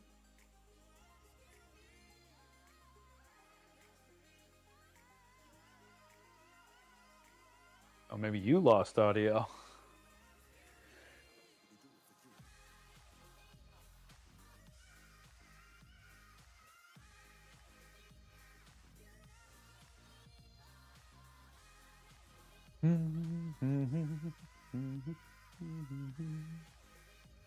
Testing. It has come to my attention that my my lav mic was not charged. You're back. Anyway, what I was saying, the tools that come in the LDO kit are the same tools that LDO uses to actually like pre-assemble some of the assemblies. So like the hot end assembly, really? for example. Yeah, that little screw or that little wrench thing that you get is what they use to put together the hot end assembly. Huh. Well, that's good. That's a good way to know it's being tested properly. Yep. Okay, I don't know if it's just me not able to kind of like get a good grip on this. I think my heat break is as tight as it will go. Grip, Nomad. Yep. I don't think I can get that any further in. It's waiter. So that's gonna be as tight as I can get it. And if it is any looser, then I'm going to, or if it leaks, then either a little bit of high temperature resistant Teflon tape, something that's not going to turn into a neurotoxin at 230 degrees Celsius, or Appreciated. some thermal paste. Both of those are decent options for plugging the leak.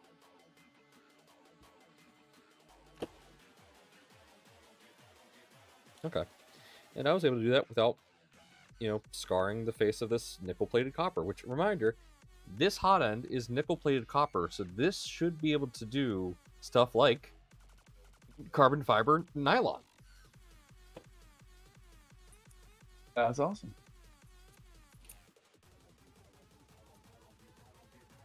It's so cool. Gosh. There we go. All right. We've set. She's a beaut, Clark. All right, we did that. What's the max temp this is rated at? Well, it's a 72 watt bamboo heater, so it could get up to 300. I wouldn't really go beyond 300, because admittedly, we haven't tested that.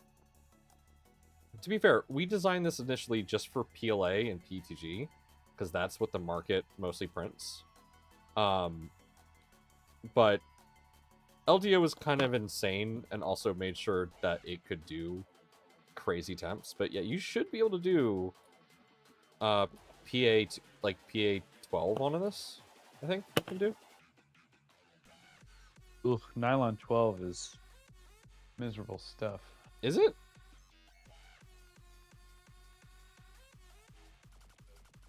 I printed Polymaker's nylon 12. Maybe I'm getting it backwards. Is it 6 that's harder? I don't know. I've heard 12. difficult things about nylon 12. Oh, I need thermal grease. It's lubricant grease. That's silicone glue.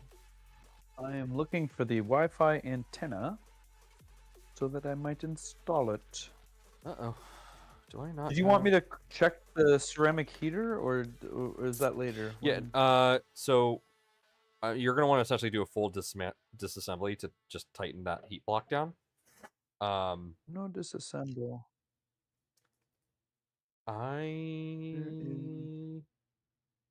I don't have thermal grease. I'm gonna have to order thermal grease. Thankfully, we're not pushing plastic today, but let me order some Slice Engineering thermal grease. That's the good stuff. I I'm looking for the Wi-Fi antenna. Remove the film on the screen. Hold on. Okay, I need the 3.5-inch Positron touch control. Thankfully, Have the it is main literally only board. $15.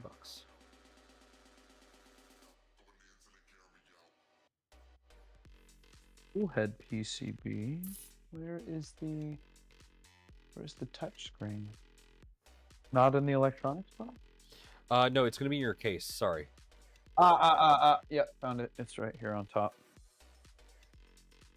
Ooh. It feels substantial. Look at that with the heat sink. Oh, I already want to peel off my film, but I'm gonna whoa, almost dropped it. Let's see. There's the Wi-Fi. Got that. And we're gonna put that on the printed part.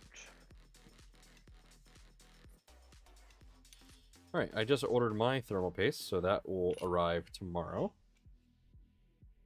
And I'll have thermal paste for all the times I do printer builds, because I don't know why I never decided to buy thermal paste. I had like a thing of the Bamboo Labs thermal paste that I just kept using, and then I threw it out, I think, like yesterday. Because it's been like in a bag opened for a while. I'm like, that's probably not good anymore. Even though it was still liquid, so it probably was still good.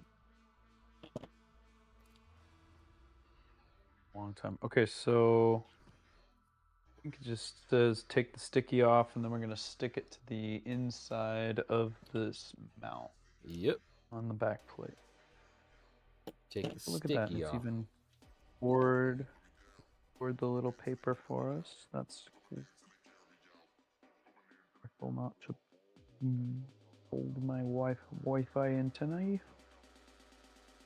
And then we're gonna stick it. Thankfully, just there above. is thermal grease on the thermistor, but mine does not have thermal grease on the actual heater cart. Hold up, is that an artist on Monster Cat Club Rook kit? I believe so. Yeah. Don't you know that Rolohan just moonlights as a Monster Cat artist? Where's this extra wire going here? Through and above? Maybe? Yeah, the wire for the antenna, it just kind of folds in. Just don't want to pinch it. I think the insulation on that's pretty Alright, well- decent, so I think it's a little difficult to pinch it. Okay.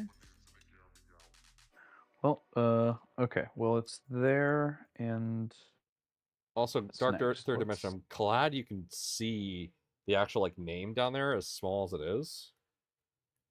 I was always wondering if that was big enough for people to read. I thought them wires might hit the nozzle for getting this 90-degree hot end, right? Yeah. Alright, Even though I helped design taking this, off it still twists my brain sometimes. okay, remove the touchscreen film. Much to the chagrin of the non-film removers out there. And let's see. I will wait for you so I can help walk you through the dismantling of your hot end. Just oh wow, it's very satisfying clickies. Come on. Uh-oh. My USB-C binding up here. Yeah, definitely put it in USB-C first. Yep, I'm a little cattywampus here. I don't want to break it. It's a tight fit. Spudger. Every time you say cattywampus, my brain goes to the skit of Wackus Bonkus. I don't know what that is. Oh, but it sounds amazing. It is amazing. It's like if Julius Caesar went crazy with a hammer, and it was like an animate, to him it was an animate object, and he called Wackus Bonkus, and it would whisper in his ear like, we should whack people, and it's like, Wackus Bonkus, no. It's so good. What's it? What's it from? I forget. Okay. If you just search Wackus Bonkus, you'll find it. Okay, I will search for Wackus Bonkus. Here, later. let me see what it's from. Wackus Bonkus. Oh, there we go. Sometimes it's better to go forward than backwards, I suppose. What else is there's something on the side here that's hanging up as well. What is this? Oh, is it the SD card slot? Is that Oh, what it's literally from a TikTok series.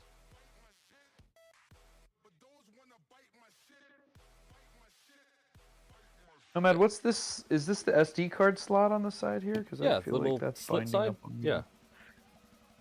Yeah, something's catching. On Make the sure to front here, make and I sure you're don't- putting it the right way. The label should be facing the back of the screen. It's definitely going in the right way. It's just binding. I feel like this print is really snug, and I can't tell if it's catching on my electronics or if it's just the. Well, remove the screen and see if you have issues there. It's into the point where I can't seem to get it out again without Ooh. potentially breaking anything. It's really snug. Sebas says, you find it risible when I say the name.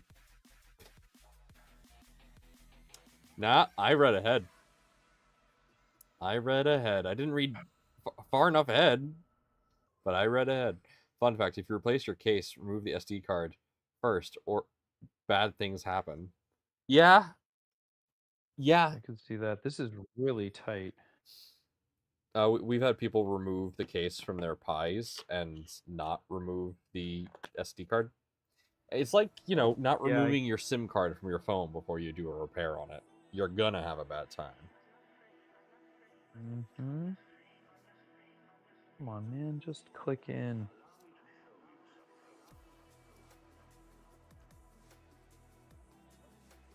Click in.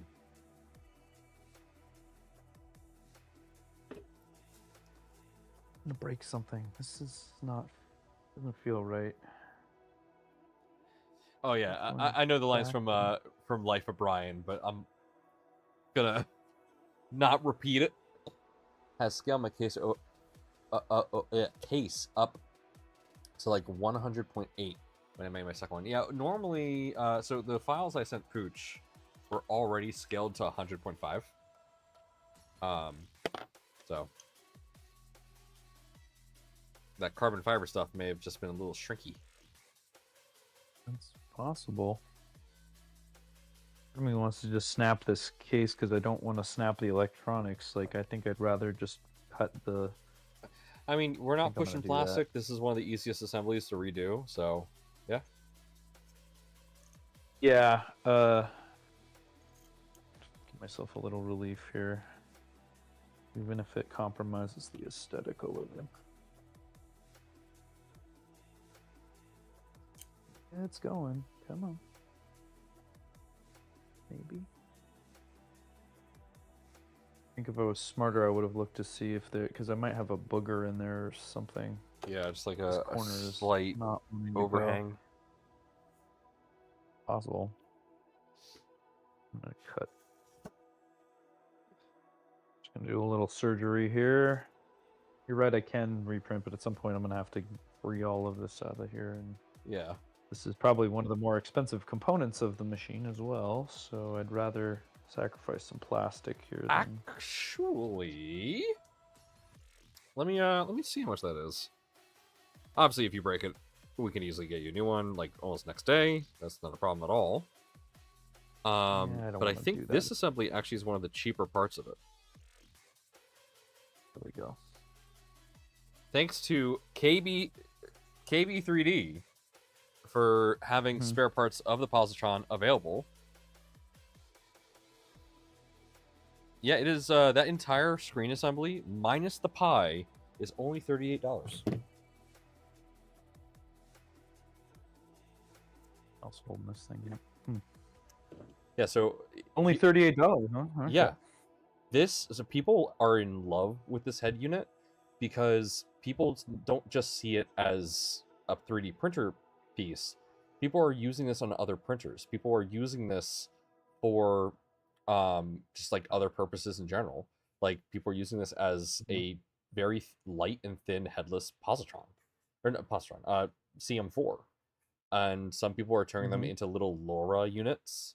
It's really crazy what you can do with this head unit.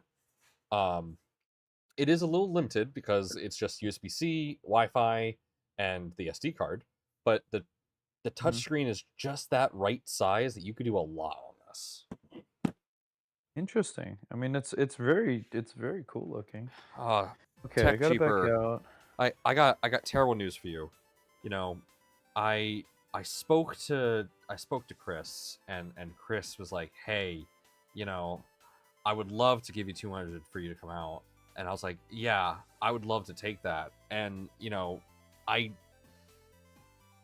called up American Airlines, and they're like, "Oh yeah, we would love to give you this ticket, but like, then you'd be going to KB3D." I'm like, "Yeah, I know." So I got the ticket, and I got the hotel, and I'm gonna be there on November 2nd for the open house.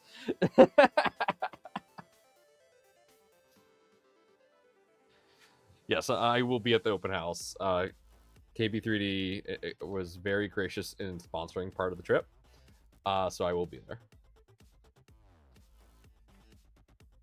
Speaking of, only $36, throws it against the wall, 38. And the touchscreen is actually very responsive. Yeah, it is. I'm in love. Like, okay, if you saw my thing on the original V3, you will remember how bad that touchscreen is, because it is a resistive touchscreen, and this is actual capacitive touchscreen. Oh, it was bad. Okay. The corner looks a little chewed, but we're no worse for the wear. Hopefully, it still powers on. So at this point, you should know that you know, I'm fun like that. Poity, am I providing wheels? And it's a Jeep. Yeah. Poity here has offered to pick me up from the airport, and bring me down to to KB3D. So I'm very appreciative of that.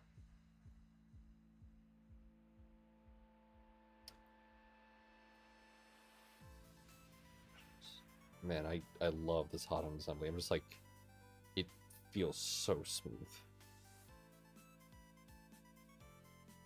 Like, whatever their finishing process is for this aluminum heat block, it's nice. It feels so good. The hot end? Oh yeah. I got that right here. As soon as I find these 4 screws, so I can finish this little assembly, and then we'll go to the hot end. Where are my flathead M325? Come on, or M25 by 6. 7 inserts. M4.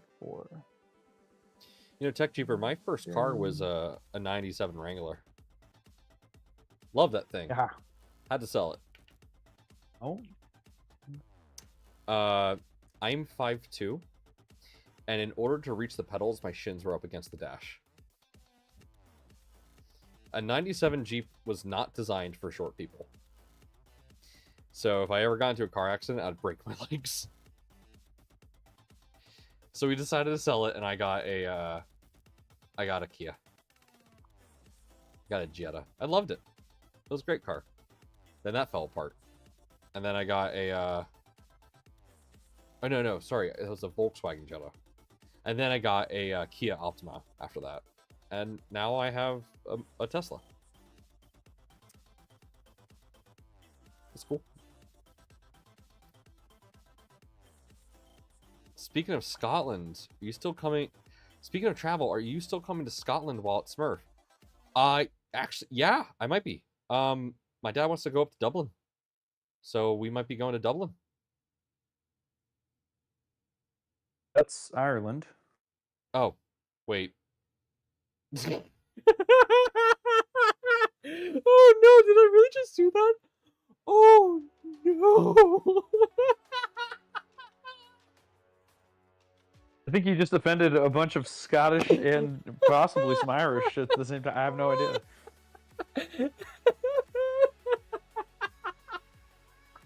Oh, it hurts to laugh right now.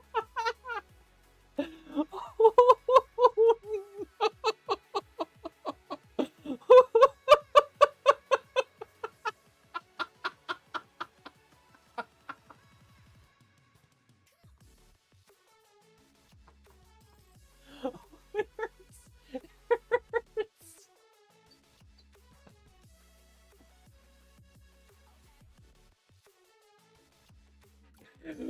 All right, there we go.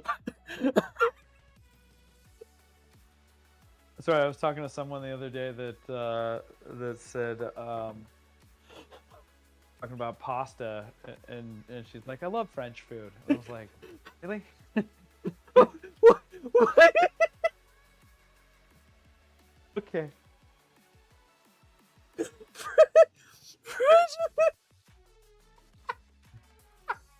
Oh, he's got the giggles. Giggles. All right, I'm taking this hot end out. Let's see here. All right, you want me to take this thing apart? You said. Yeah. Okay, you give yourself. Oh, the wait, first I didn't screw do the you cover remove stand is yet. on the side. It's the set screw for the Uh-huh. thermostat.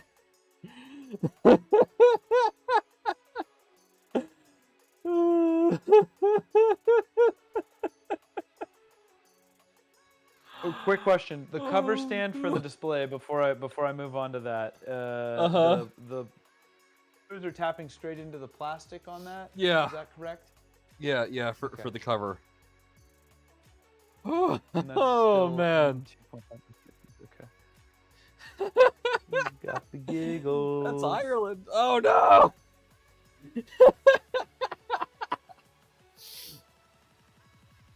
Oh, it's like someone saying, Yeah, "Man, might I need to can't take a wait 10. Might to need to take a 10. visit the capital of the United States."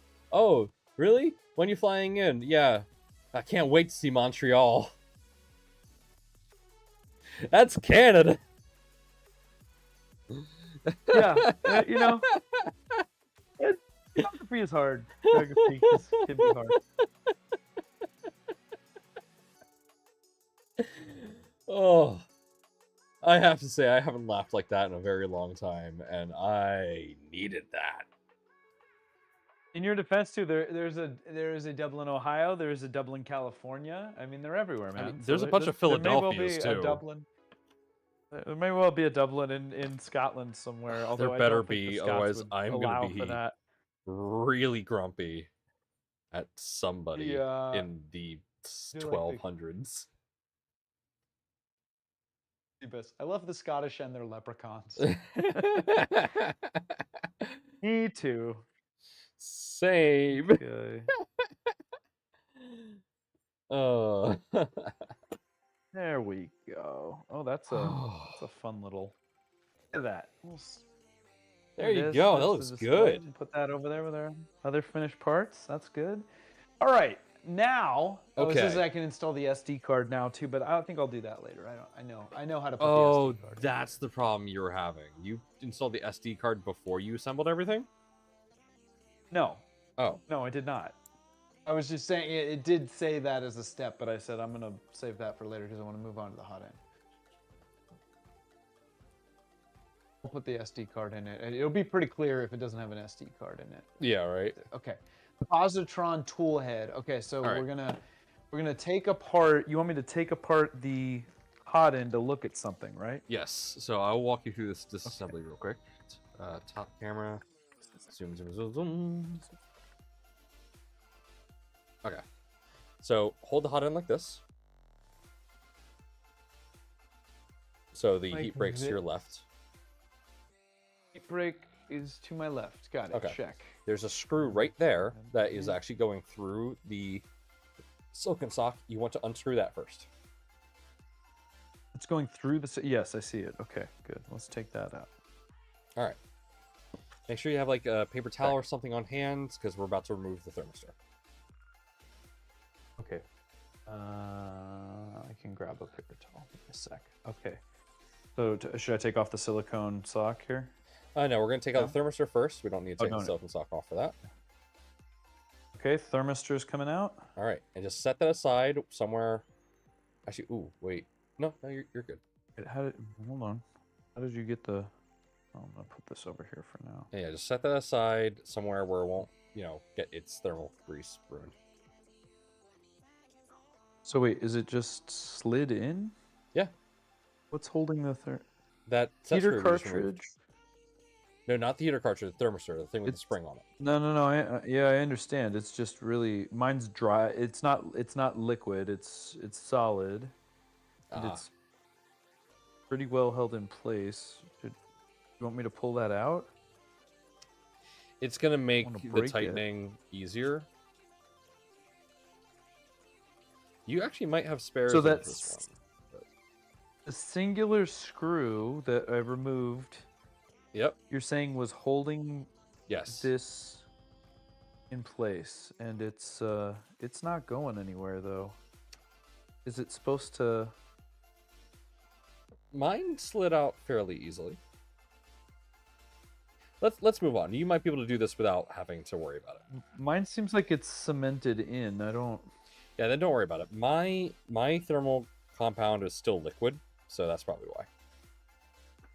Okay, yeah, mine is very hardened. All right. And what's just out of curiosity, what's holding the heater cartridge in? Is there another screw? There's a clip underneath underneath that silicon sock. So let's go ahead and remove that silicon sock. Okay. It's partially pinched in by the nozzle. There we go. I got that. Okay. All right. All right. Silicone sock is off. You want me to take this clip off? Not yet. You have to take off these two screws on the side of it first, and then you'll be able to take them off. The two screws that are holding it to the heatsink? Yep. Okay. Those also hold on that clip that the heater cart's on.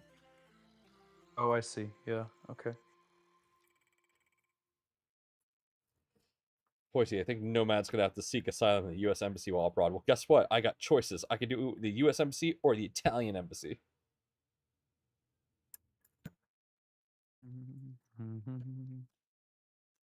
Okay. Now I can. So my thermistor. Oh, wait a minute. There we go. Okay. So I do have extras of this. Okay, so it's a ceramic heater. So this is the heater, and your thermistor is the one with the spring. Yep. Which, again, I am not able to pull out just yet. Okay, so I've got the ceramic heater out. Yep. Which I'm glad I didn't try to pull. Look at that real quick. Make sure that there isn't any cracks or anything. And you should be set. Just put that aside. Mm-hmm. That is a custom No, it looks fine. 72-watt heater from LDO. That's pretty cool. Like that. All right. So if you look at this hot end again, I want you to take note that the hot end is facing towards the longer side of the heatsink. It is asymmetrical. That's right. Okay. Yep, I do see that. Yep. So take some pliers here. Don't put the pliers, don't grip anything. Just use them for leverage. You're going to want to kind of leverage on the heat break and just kind of try and gently, very gently, push out the heat break from the I see, it's coming. Yeah. The thermistor. Okay, I got the thermistor out, and it is liquid. That's just it's a tight fit. Yep. I just kind of wiggled it back and forth, and yeah, I can see a little thermal paste on it. So now you're gonna want to get the mine's also really tight. Oh god, there you go. The heat break is press fit into the heatsink, so just use a small pair of pliers to just put leverage on the two screw holes that you just removed. Do not grip the heat break because that is very thin and will bend. So I'm taking. Do not grip the heat brake. So I should remove the screws that hold the Yes. block to the heat sink completely. Yes. Yep. Okay. That's coming off along with the clip, and then got my thermistor out. And you want me to take the heater off? You said it's a press fit onto the Yep. copper. Ooh, is it? It is on there Oh, really that's tight. really tight, man. That's why you may Okay, want to and use you want just me to a pair of pliers to leverage it. wiggle I got it out by doing this. it? Okay. Really took pliers and just went. I didn't use the pliers to grip anything. I just used it to pop it out. And definitely don't like. There it goes. Yep. Yeah. And then just you want to use either another set of pliers, so you have two sets of pliers. One to actually grip the Mhm. heat block, and the other one to grip. There's a flange that goes into the heat block from the heat brake. Grip just that and rotate it.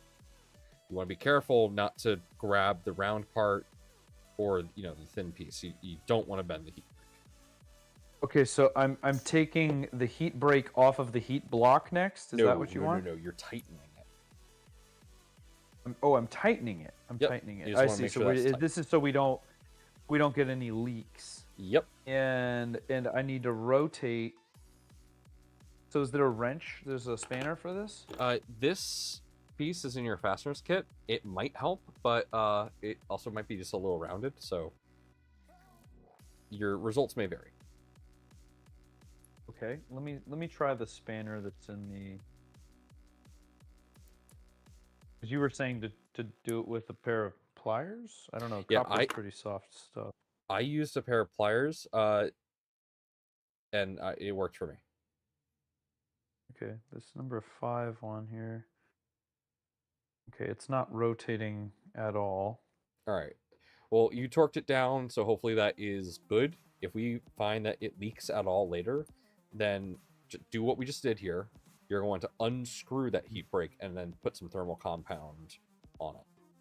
Oh, I see. I see what's that. Okay, so I just hold on. I'm gonna take it. I unscrewed it. I'm gonna look at it here. I will join you in that. All right. So I can see there's like a stainless steel tube that is pressed through this copper piece.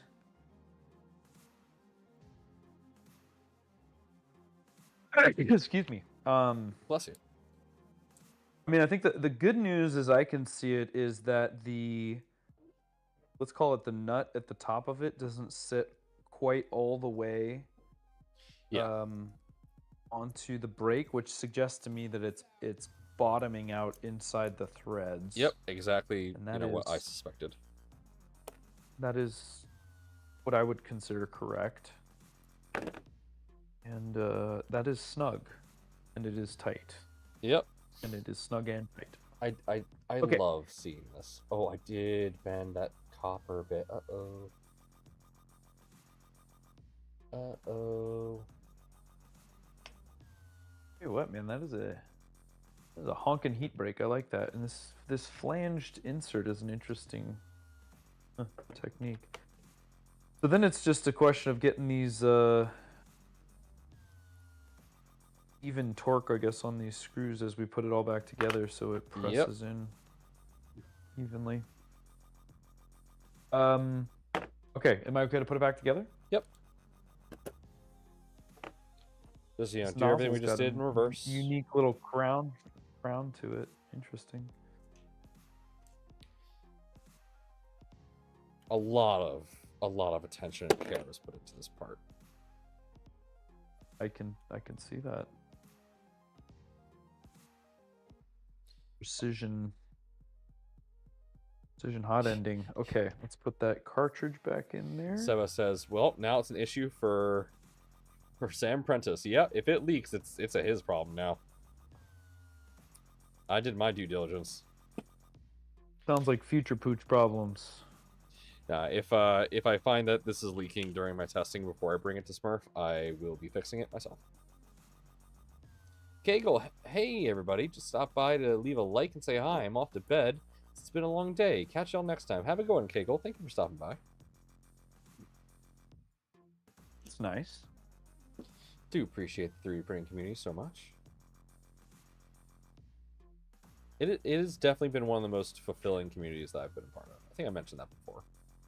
I feel like the way I've seen this done before typically is there's like a little bit of a standoff or something so that you can't over torque one side or the other too much and create a bend in the heat break. Yeah.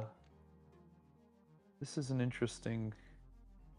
You just got to kind of, I guess, go back and forth and just torque them equally. Yeah, I don't do it too tight. I guess we're trying to count on it to pull that heat break back in, and this isn't something that you're concerned with being done hot, huh? Some people recommend it being done hot. Being done hot is probably like the best way to do it, but it is so difficult to do that while it's hot. Yeah, I would imagine. You're dealing with so, such a and small... this is going to expand. You're dealing with different metals expanding at different rates as well too. Yeah. So this is so difficult. Anyway, maybe to do maybe it doesn't matter. The other thing is that's interesting about this is it actually doesn't affect the angle of attack of the nozzle, because typically, like on a slice hot end, you would do this, and it could introduce like a bit of an angle to how the nozzle would touch the bed. But because you're going 90 degrees here, yeah, it really doesn't matter. Worst thing to do is you make a weird belt printer. I wonder if that, so because you're introducing that 90-degree turn there, if that's just creating so much additional pressure inside of there that it's going to make it more prone to leak. Oh, 100%. Like when you push this printer, you're going to hear the extruder click.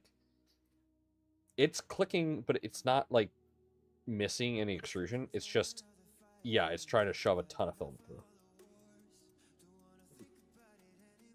Okay. You joke, Sebas. No, this nozzle design actually could be pretty good for a belt printer. Like, no joke. If I get a belt printer, I'm putting a Positron hot end on it, because this is technically a high flow hot end. So you would need a longer. You mean you need a more aggressive nozzle tip still if you're at 45 with it.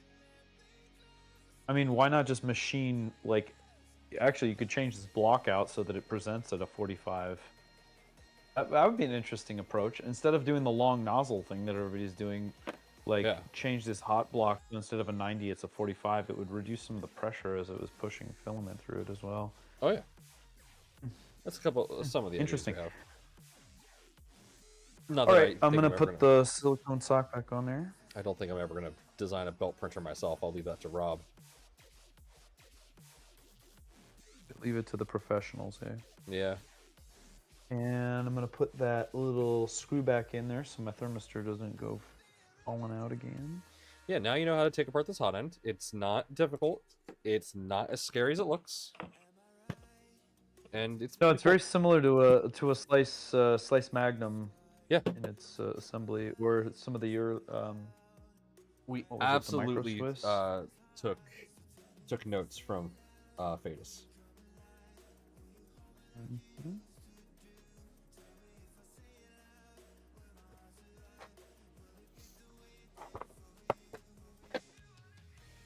Okay.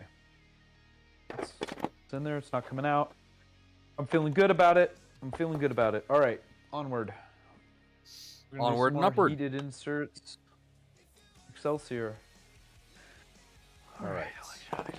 Heated inserts. I think this might be my last step for the night. Sounds good to me.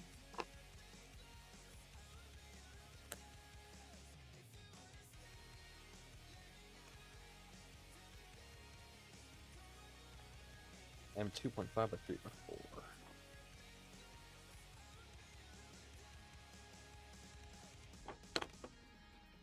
Leave it to the belt guy.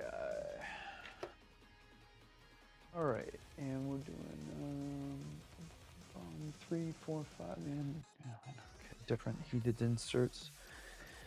It's your favorite.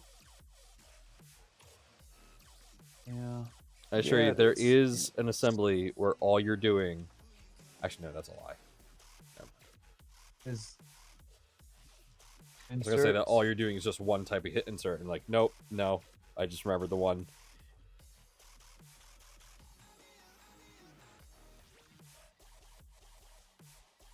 Wait, install 3, 4, 5 into this hole. Okay. 3, 4, 5. Wait, I have 2 bags of the 2, 5, Yep. 3, 4. Huh.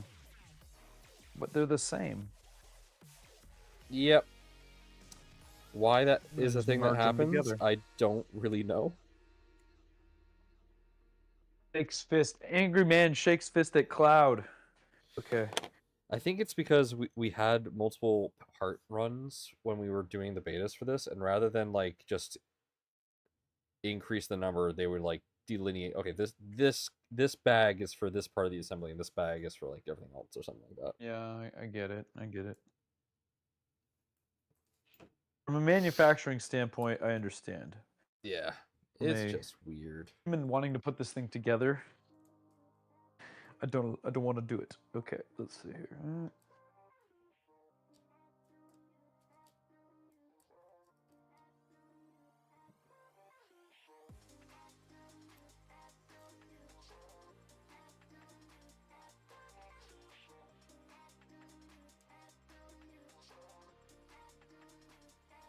Yeah, one bag was in the extruder assembly, and that's because we've recently added those parts to the extruder assembly. So yeah.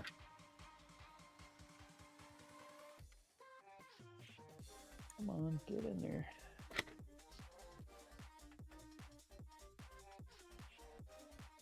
Putting that in the right spot. I believe I am. Seeing the parts change color feels so wrong. I know, right? I love it. Yet so right. Color changing filament is some of my favorite filament to work with, because it visualizes a part of our natural world that you don't often get to see. Be that Temperature, UV light or temperature. predator. It expands your horizon just that tiny little bit. And is it a little gimmicky? Sure. But it's cool. Good, clean fun. You can almost feel his warm hands. Sure. All right. Right, that's in. Now we're gonna do the 2 5s. We got 4 of those on the top. Machine screw FHCS 2.5 by 6.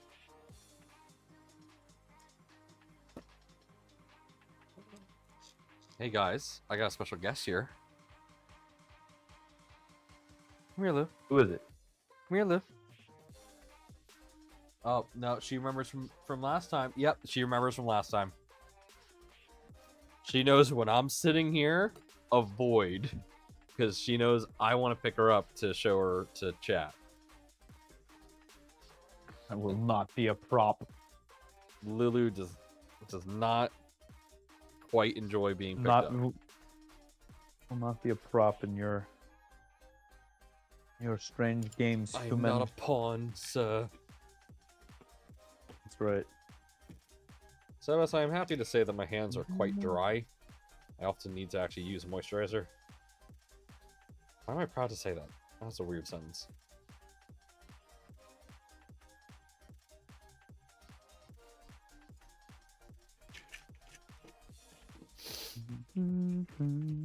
I know, but one can dream. Indeed.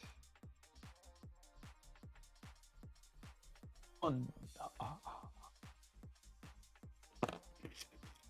it's actually was like, Sebas, oh, you know they are most certainly moist. And I just said, no, my hands are dry.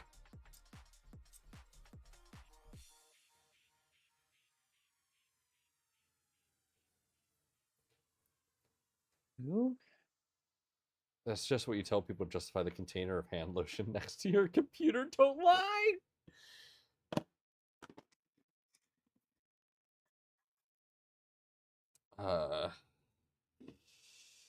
So about them flyers.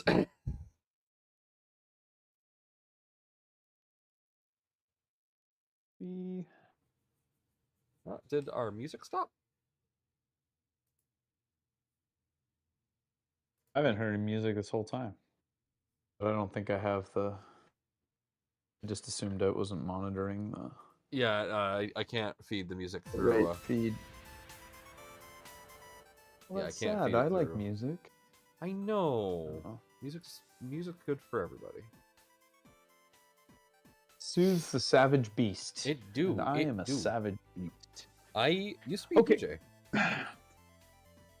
Did you? Yeah. I got my turntables are up there on a shelf. You have two of them? And a microphone? Yeah. I do, actually. Nice. Yeah. Where it's at? It is. Let's see. Toolhead base plate. Printed or machined? It is machined. Machine. Toolhead. There it is. Toolhead base plate. All right. Machine screw wafer head M2.5 by 14.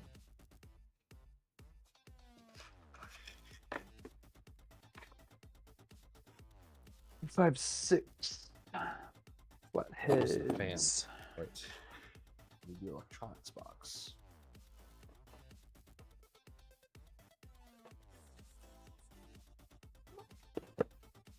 Did you DJ upside down? No. Inverted. Yeah. That's how to do it. Cheetah.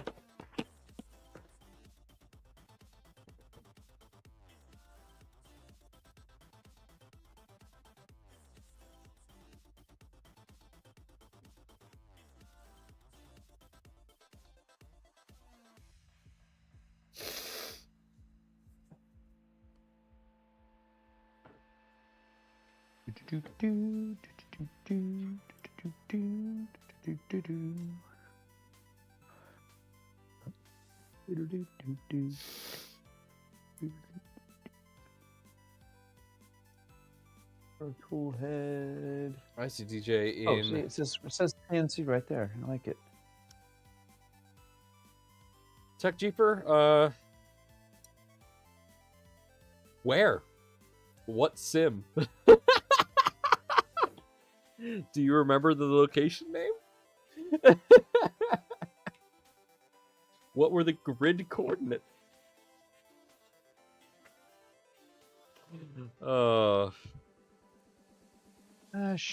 Jazzbot. All right, I noticed. Either Tech Put Jeeper on doesn't my plate remember upside anything of what down. I just said, or I just blew his mind.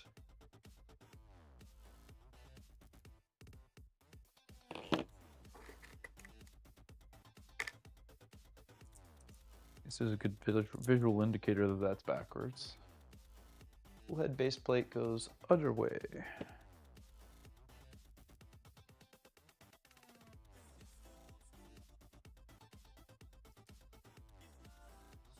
I don't blame you, Tech Jeeper.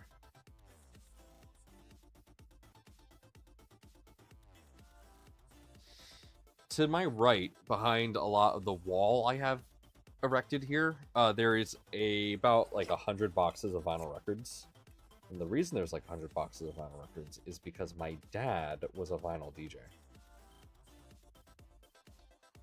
And he's cool. He's a cool dad. You knew how to spin the black circle. Oh yeah, absolutely. And what I find funny is that I got into the hobby of DJing completely independent of him. Like I didn't do it because like, oh yeah, my dad did this. I just thought, oh, this is just cool and I want to do it. And then It's in the blood. during COVID, I brought my turntables to my dad and I said, what songs do you want me to download? He gave me a list and I downloaded them. And I got a video of him using my digital decks to just spin like he used to. and it was so cool just seeing him pick it up like riding a bike. It was so wild. Yeah. That's awesome. Yeah. That's a core memory of mine. Okay. Install the fan. Okay, with the fan, I look at my screen real quick. See this? Okay. You're going to want all the cables. If you're looking at the bottom, you want all the cables coming this way. So if you're looking at it from the side that we looked at earlier, you want your wires to go away from you. Wires going away. Yep. Okay. Got it. Just got to find the fan. Fan That's is going to be in your in electronics box. Yep. Electronics box. And it's going to have a cable that says HEF on it. Go.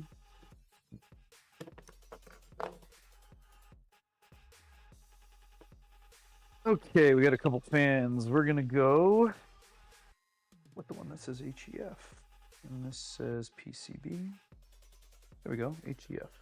And then the next step, there's some wizardry you have to do to make sure you don't pinch cables. Okay. Because Like the wizardry. fan wire is going to be coming up through the heatsink. Coming up through the heatsink. Okay, so wires going away. Yeah, the fan wire, so everything else goes its own path. Through the heatsink, but the hold on. Fan is going on the opposite side as the nozzle. I'm orienting Yep. it like this. And the fan wires.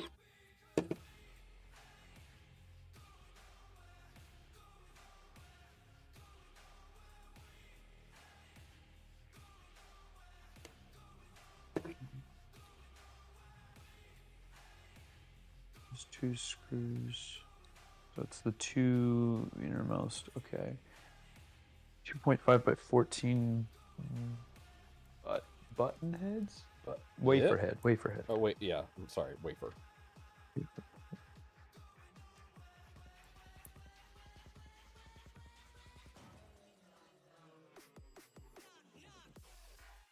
Five 14 wafer head. There we go.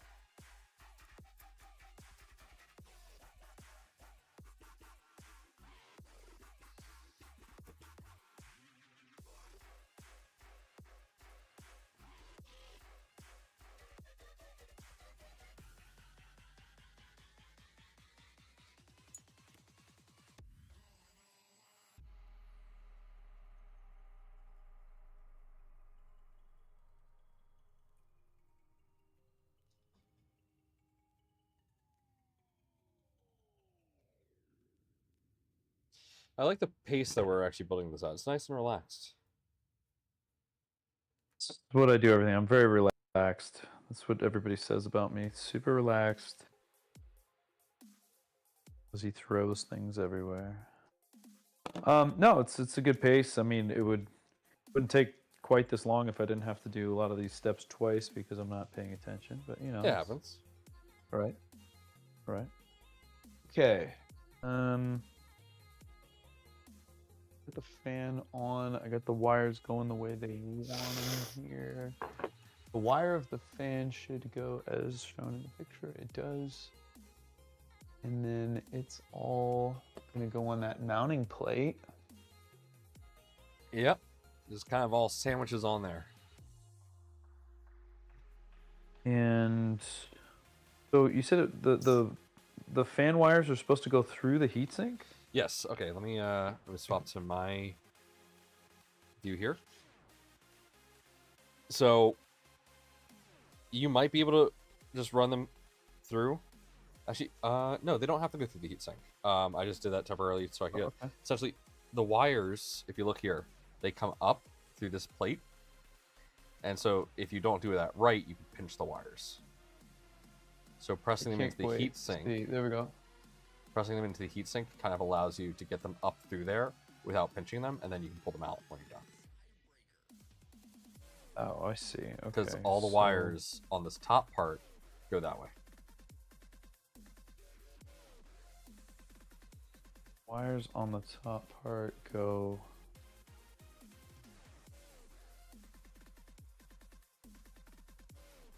My fan. I'm sorry. The wire for the fan should be going under the Up and the through. base plate. Yeah, through the base plate. Like the bottom of your thing should look like this. You really shouldn't see any wires. Okay.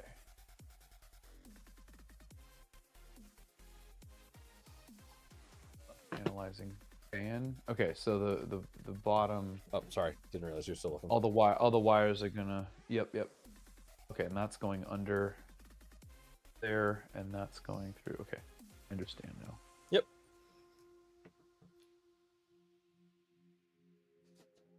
You got this. Hmm. Just need to fasten that. For that, we need 2, 5, 6 button heads.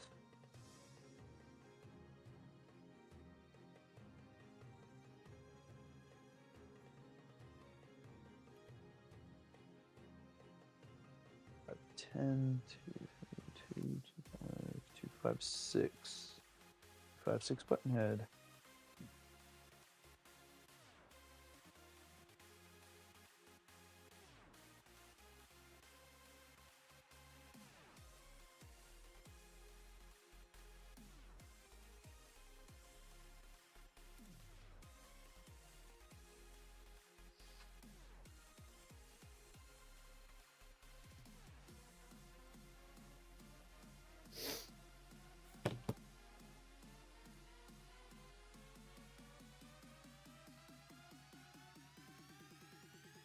Tiny boyster.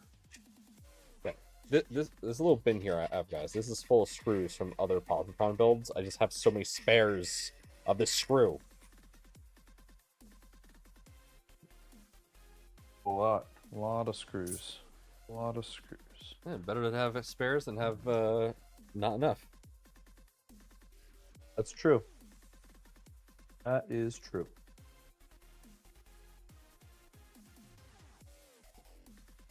Right, I got the tool head base plate. Wire the fan should go there, that's fine. Wait, how's this thermistor routing? Or the heater cartridge routes down this way, I imagine. Just to go along with the rest of the bundle. That makes sense. Okay. Assembly complete. There we go, my friend. Excellent.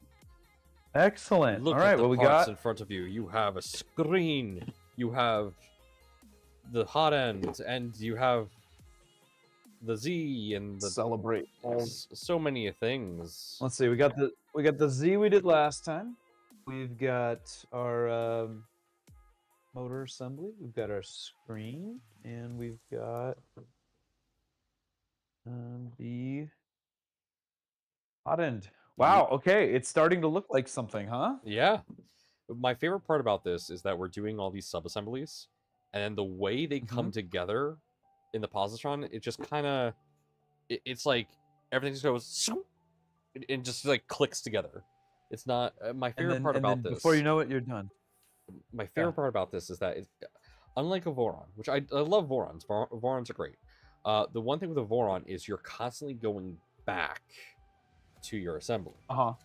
And you're constantly like, you have a main assembly, and you're constantly, you're doing the sub, and then you're putting it on. Doing the sub, putting it on.